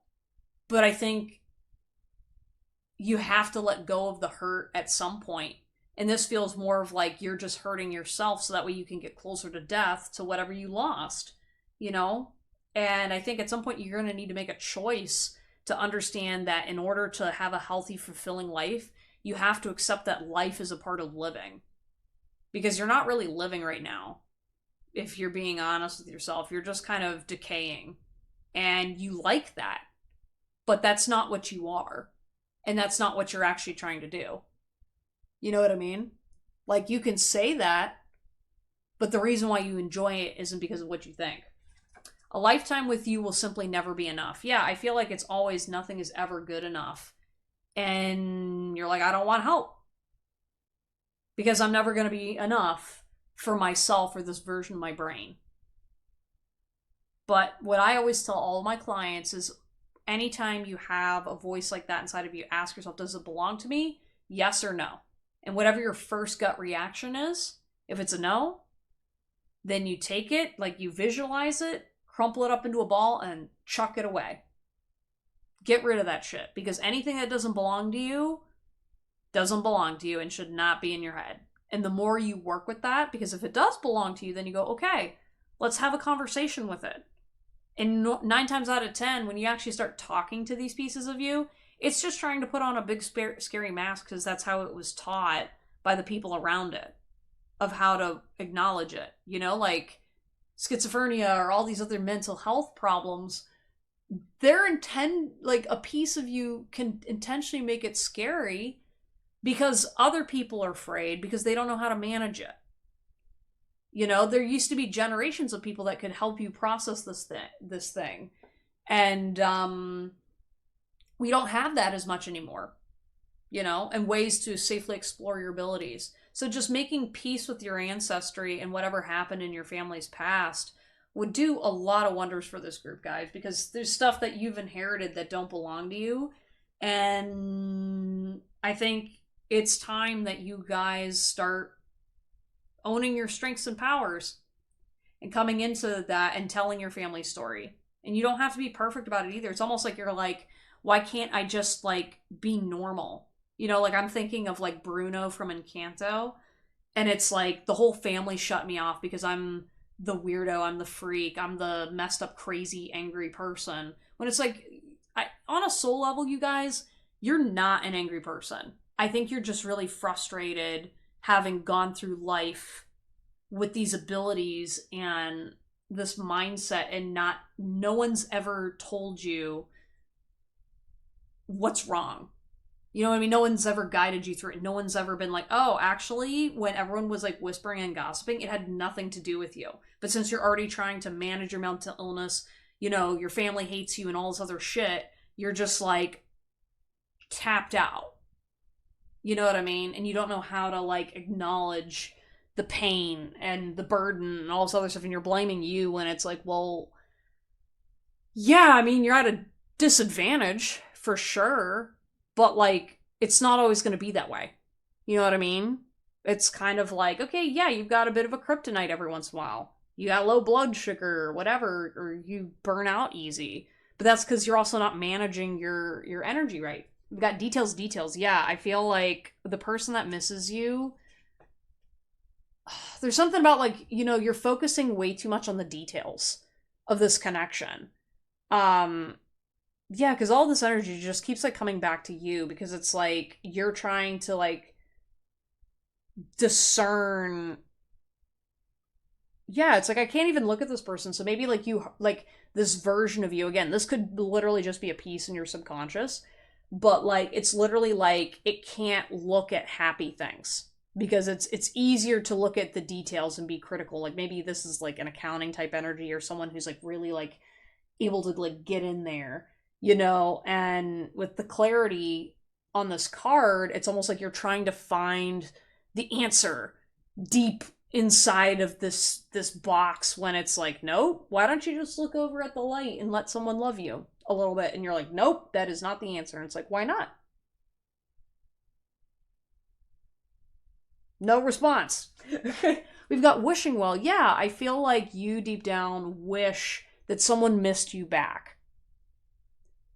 And I think that's why when it comes to like, does this person miss me? Like maybe you guys are always asking for a sign that other people like, they're like, actually it's kind of weird because you guys are like, I want a sign that people have, I need proof that people want me to go away so I finally can. You know what I mean? Which that's like really, really sad. I want to give you guys a hug.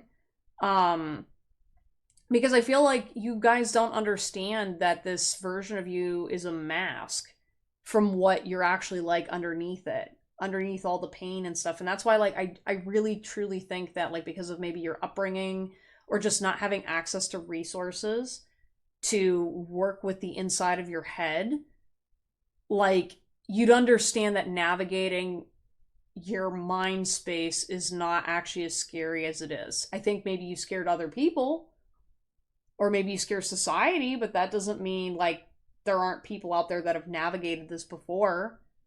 And like I think you just got to find your sense of wonder, you know? And that's why like I think storytelling is really great or role playing is because it's like a like fantasy allows us to connect with versions of ourselves that have a hard time coming out and talking. So maybe for example, because like for example I'm thinking of DID, which is dissociative identity disorder, where you have like multiple personalities, and it's almost like sometimes you got to be like okay, the only way I can have access to this version of me is if I'm doing tarot readings, or if I'm being an actor on stage, or if I'm like doing it from this point of view, right? Because otherwise I can't connect to that frequency because it's too afraid of me.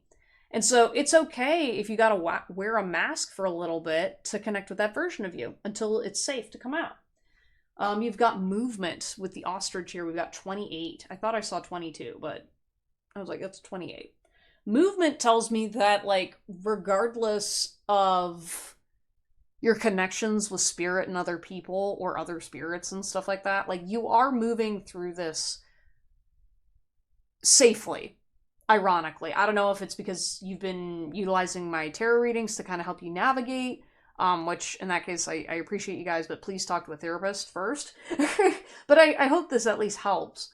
But with movement, what I'm seeing is you guys are starting to find your legs. Like, I kind of see you guys as starting to respect this version of you or this piece of you that, I don't know, I'm seeing it like an ostrich. Like, again, maybe you imagine yourself to be an animal, or maybe you are like just gonna do something that just really doesn't make sense to society. And I think you're finally accepting that version of you. As you start to like move forward with it, I think it's gonna start calming a lot of those voices and things are gonna get a lot easier to understand. And I think just love that version of you, only because other people don't have the ability to see it, and it's not their job to love you, it's your job to love you. You know, and you're like, but how? I don't know how. And I think it's just because you've never acknowledged that that version of you was a person. You know? It's like, yeah, if someone's going to be rude to you your whole life, of course you're going to hurt somebody you care about. And this piece of you wants to love you. You've just been hating on it because you didn't know what it was. And because it was unfamiliar. But now that you can acknowledge it and go, oh, okay, it's weird.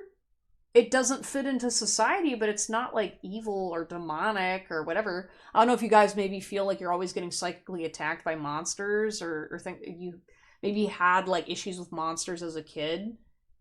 You know, and yeah, there's things that can influence our brain growing up, but I do feel like you've got a version of you that really internalized certain things. So for example, maybe you saw stuff on TV that were actually behaviors of a mentally ill person that your subconscious picked up on, but because that character was a monster or a villain in a movie, you're like, okay, so then that piece of you became a villain because that's the reflection of what it resonated with. And especially when you see everybody hating on it, that's just only going to feed and grow this energy. And again, not every mental illness looks the same. But like, for example, if you really like a certain type of character, check out what kind of mental illness that character might have.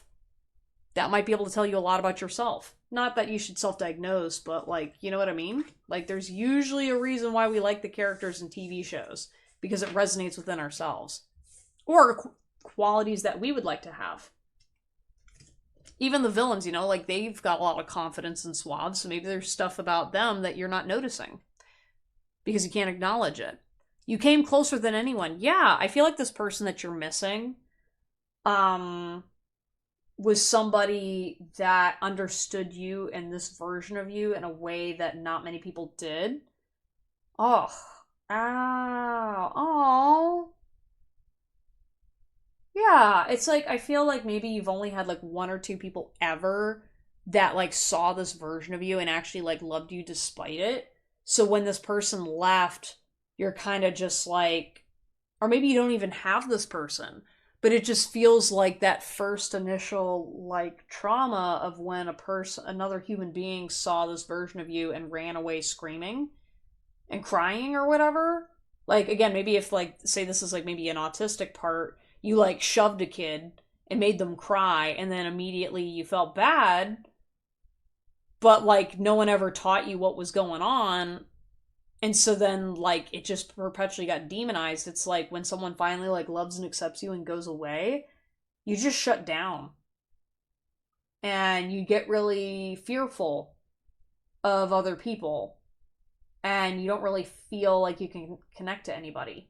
I don't know, there's a lot of like feelings I think you gotta work with this part of you, because I feel like what you really need to do is just kind of like sit and just let this part part of you kind of tell you how it feels all the time. You know? Because I think it just never gets listened to. It doesn't get listened to by other people, and doesn't get listened to you, especially. Just being near you is intoxicating. Yeah, something with intoxicating, like, it feels like you just want to drink to connect to this version of you. Or like just to be in your body, because it's like, even maybe if you've got really big spiritual energy, and so you're like, the only way I can self-regulate is to drink. That could also be a generational trauma where maybe you've got alcoholics around you, or like you take in their frequency because it's easier for you to fit in. But it's almost like your body doesn't want to, but you're like, I don't know how to exist without something. And it's like, to me, it's like, well, you can use meds, or you could also like work on healing this part or this generational trauma, because I feel like there's something that needs to be let go of in your heart space that needs reconnected. I don't react when people mention you. Yeah, I feel like this person that you're inquiring about doesn't really know how to connect with you. Or maybe this is you. You know what I mean? Like, there's something like, maybe, for example, this is like somebody that you miss, and like when someone else talks to them, you don't say anything, but you're kind of like subtly jealous. Ooh, yeah, there's like a really deep like anger or resentment when they see, like, when you see another person talking to the person you're inquiring about, or this person that like came close, and you just like want to unleash, but like it's a very subtle, like really nasty energy. Or it's kind of like you're trying to like move about your day, and like, and then someone mentions that person that hurt you, and you just fucking flip your shit internally. You could outwardly rage, but I do feel like you're the kind of person that you're just like instant evil eye, or like something about like just mentioning you, like it's almost like you want to tell this person off and be like, someone mentioned you today, and I can't get you out of my fucking head. And like, you really like I don't want to say you hate this person, but it's like, this is just like a sorrow of just being trapped because you don't know how to get out, and you don't know how to get up, you know? And it almost feels like with social interactions in general, you don't know how to react to people in general, so that's why you kind of stay stone-faced. Again, this could have been childhood neglect that you faced. Maybe it was military, could be brain damage, but I definitely feel like there's this energy of like, because you're very emotionally repressed, or this version of you is, like, you don't know how to react normally. And that's why people continue to push you away, because they're like, I don't trust this person. This person gives me uncanny valley. There's something unsafe about them. And I'd be like, yeah, I'd say you're kind of unsafe to be around right now. But like, it's not like you're just a dangerous person. It's the fact that like, well, if you start using some coping skills, then you'd be safe for yourself first, and then you can work on your relationship with other people. I'm just here to help, guys. I know I was a distraction from your pain. Yeah, I think like this person that like you're hoping misses you knows that you don't really care about them in that way. That they kind of know that you're dealing with all this other mental health stuff, and they think that you are distracting from the love you should be sharing with yourself. And again, you kind of hate that because you don't really know what that means, because everyone talks about it, but it's like your version of love was not love that, like, you didn't receive the love that everyone talks about, if that makes sense. And that's why it's so painful. Yeah, I just feel like this version of you is just in so much pain that, like, you've been wanting and projecting onto this other person that if they miss me, or they acknowledge me, or they acknowledge my pain, I'm going to be free of them. When the reason why this person highlights your pain is because it's a reflection of you that you want to connect to. And you don't know how, because you're blind to it. And I think, like, first you just need to acknowledge that you're in pain. Because I think like, to you, admitting that you're in pain, or that you're beautiful, or that you're, like, a spouse, or there's just some kind of, like, an energy about you that is trying to protect you from the pain you've suffered in the past. But, like, the pain's not there anymore. You know, it's like understanding that, like, whatever the bad thing was that happened in the past, you have to leave it there.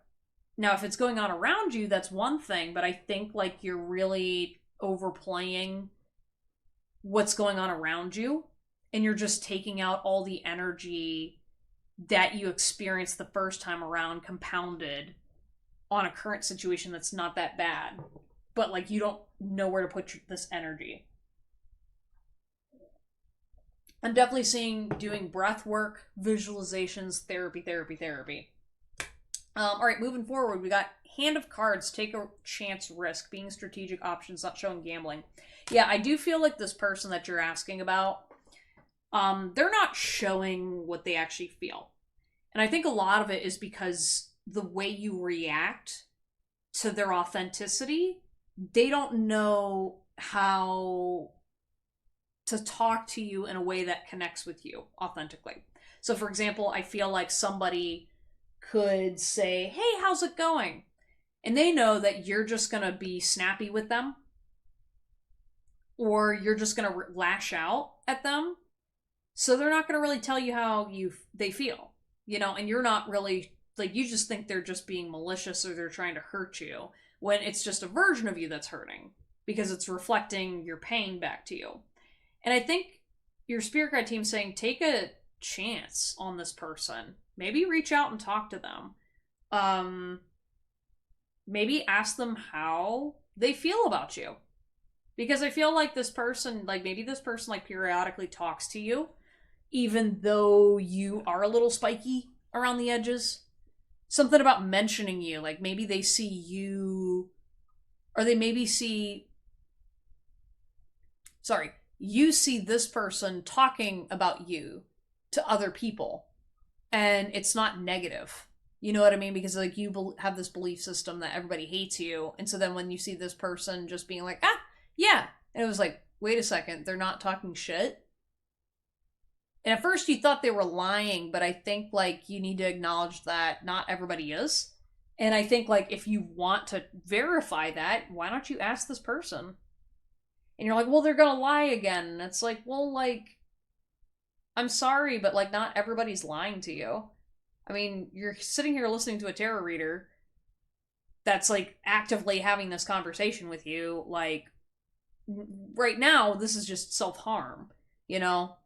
Healthy choices, making healthy choices in love and life. Yeah, I do feel like this person that you're hoping misses you, they are focused on themselves right now.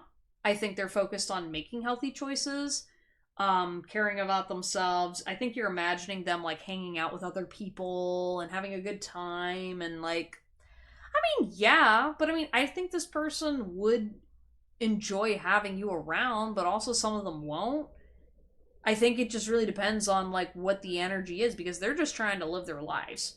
You know what I mean? Their life is not revolved around this frequency or this fear. Like, these people, or this person, doesn't live with the same demons that you got. So, like, this is also where spirit is like, yeah, that's why, like, you got to make healthy choices for you, because you continuing to disconnect from other people this way is perpetuating the demons themselves. You've got date, meeting someone new, dating, getting back out there. Yeah, I feel like this person probably is going out there and seeing someone new. I don't know if you were caught up in this person, but, like, and then they moved on, and you're like, why are they dating that person? And, like, sorry, I just dropped my earring. Yeah, because they can move on. You know, you're not talking to them. You know what I mean? Like, you're staying bitter and angry. you're not displaying your true feelings. So, I don't know. But I do feel like this person's single.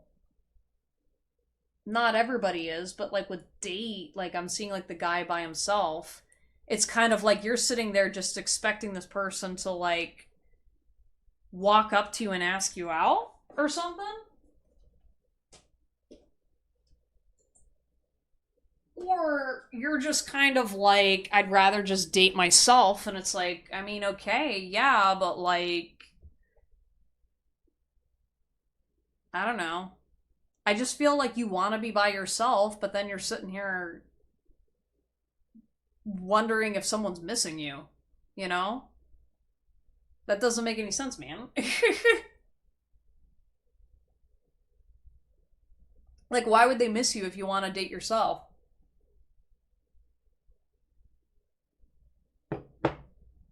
They'd be like, okay, date yourself. And then you're like, but they're supposed to want me. And like, that's like an entitlement energy that like, it comes from a wound in childhood. And you're like, that's not entitlement. They should want to date me. And it's like, well, why? If you don't want to connect with them, then why would they want to date you? And then they're like, well, and then it's almost like the response I got back from you was like, well, they don't want to date you, but they just want to date me. And I'm like, but why? And you can't answer that. And that's just telling me that you know why they don't want to date you. And it's because of this blockage. And that's why I'm saying, like, you gotta work through the shame that you have for not understanding yourself completely. And that it's like, maybe you did do some bad things in the past because you didn't know how to manage this. But like, if you reflect back on why you did them, was it out of survival?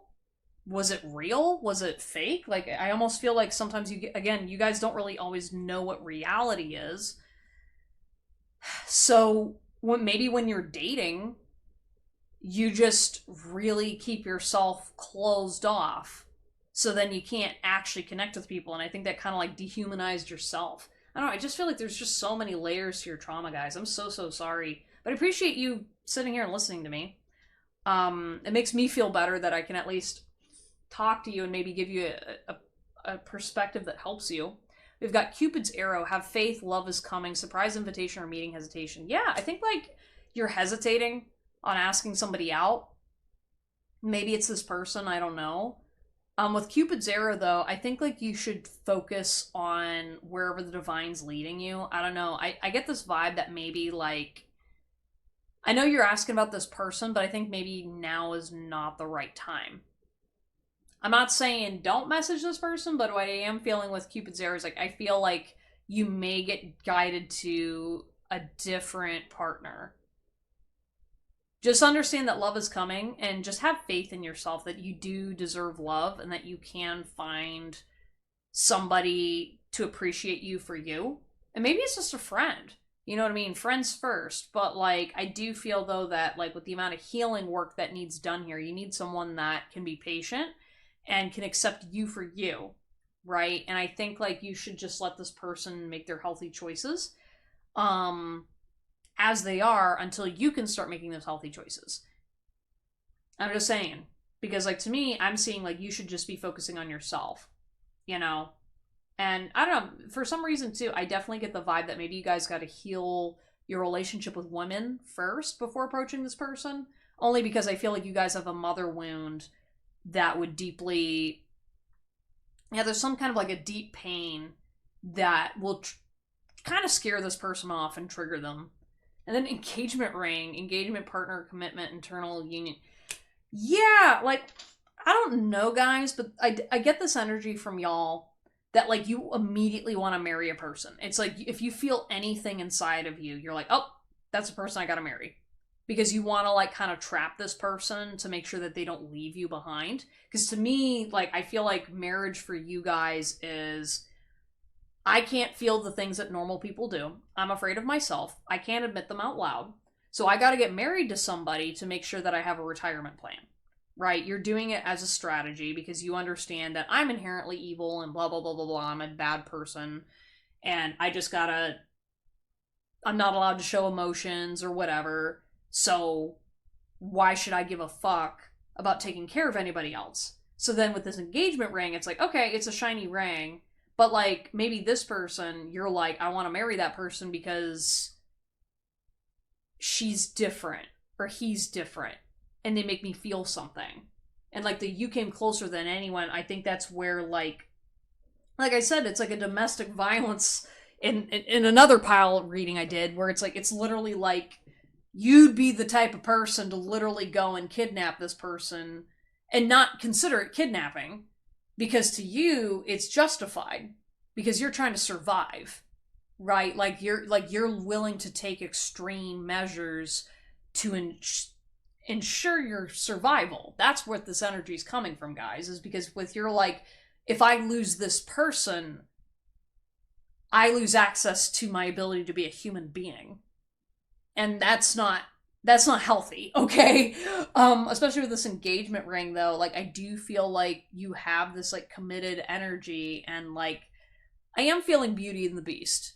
You know, maybe you kind of need to take that time out to say, hey, I understand I have some energies and some things to work with, and I'm not capable of committing to a person when I'm in this energy or when I can't regulate this version of you. So like I said at one point during this message, maybe like 30% of you resonates with this message and you're just kind of listening along to see what fits. Like if you've got any version of this energy inside of you, you got to move through it. Like this isn't the kind of energy that you can sit and intellectualize. You have to like actively like work on it in your body. You have to like address the pressure that's building inside of you because this is the kind of stuff that it's been repressed in you for so long and generations.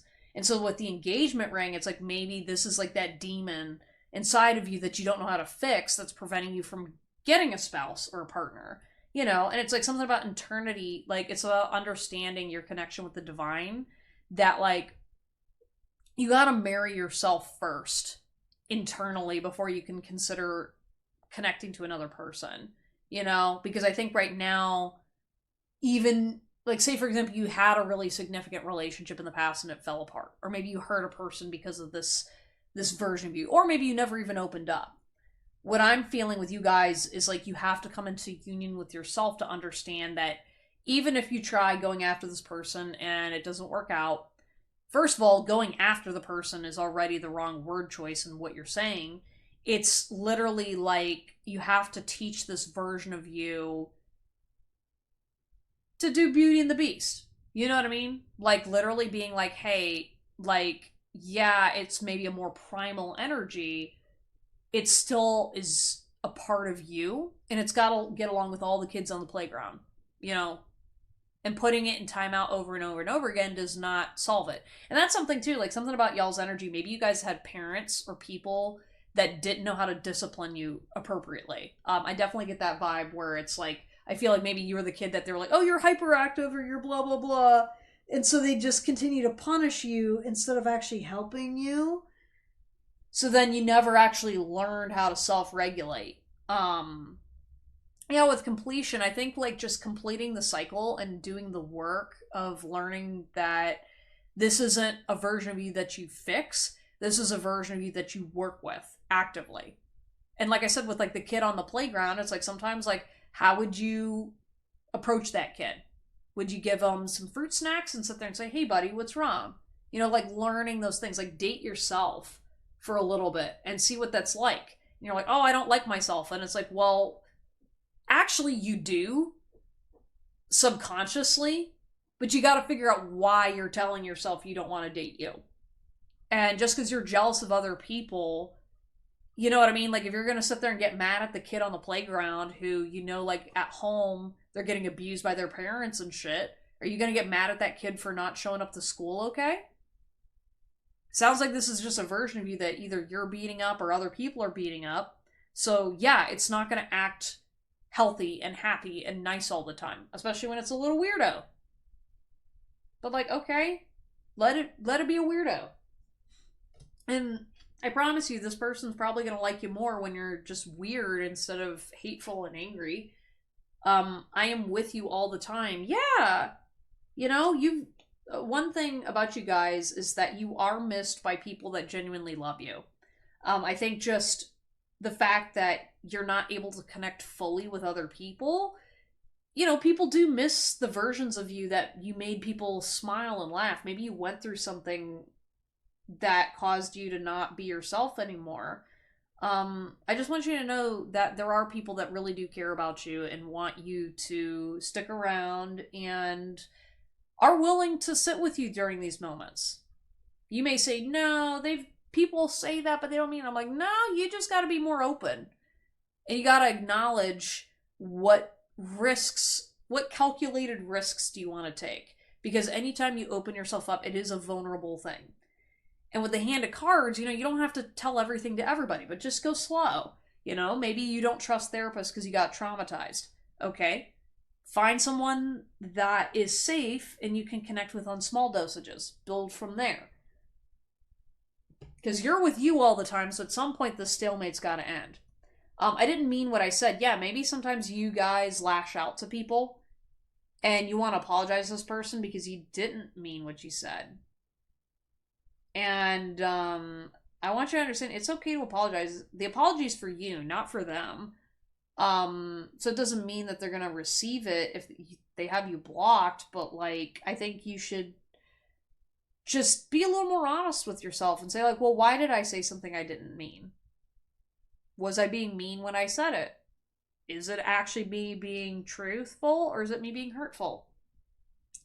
I will show you some signs and synchronicities. Yeah, I think again, you guys really pay attention to the spiritual stuff because you're looking to self-justify things. And I think just, I'm already seeing, you're using spirituality to hurt yourself. Or, for example, if there's, a person you hurt in your past, you're torturing yourself. There's just, a weird brain scramble that's literally not your fault.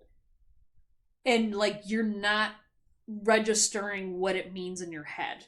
So I think, again, work with a therapist or with a spiritual person to try to help you work through these things but specifically you need, a practitioner who's, good at what they do. Simply because a lot of the stuff is not conventional. This is not just I saw a butterfly and it means transformation. No, you guys are seeing stuff that's again, you've got some crosshairs wired in your head that don't serve you right now, but you need a better foundation first before addressing the spiritual stuff. It will make me happy to see you heal. Yeah, I think everybody's rooting for you. I'm rooting for you, obviously. You guys keep coming back to watch these messages, so that's reassuring to me that you're sticking around. And then also with the signs and synchronicities, I think one, just an acknowledgement and reminder that a sign and a synchronicity will make you feel calm. It's not looping or chaotic. That's probably something else in your head. Okay, signs and synchronicities, it's very clear from the universe. It's very I wouldn't say peaceful, but it's definitely you just you'll know. So if you don't get that knowing feeling, then that's not a synchronicity. Okay, and you're what does a knowing feel like? Experience in your body. And usually it's a peaceful feeling, or it's say for example you're doing something and all of a sudden you are tuned in very suddenly, and then you can't force it. It's you're not paying attention. But I do think you guys, because you're still learning about your inner world and how it interacts with the outside, just have a little patience for yourself. But it's gonna get there.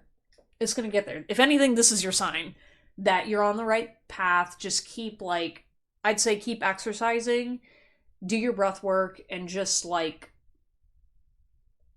it through. And try to drink a little less alcohol.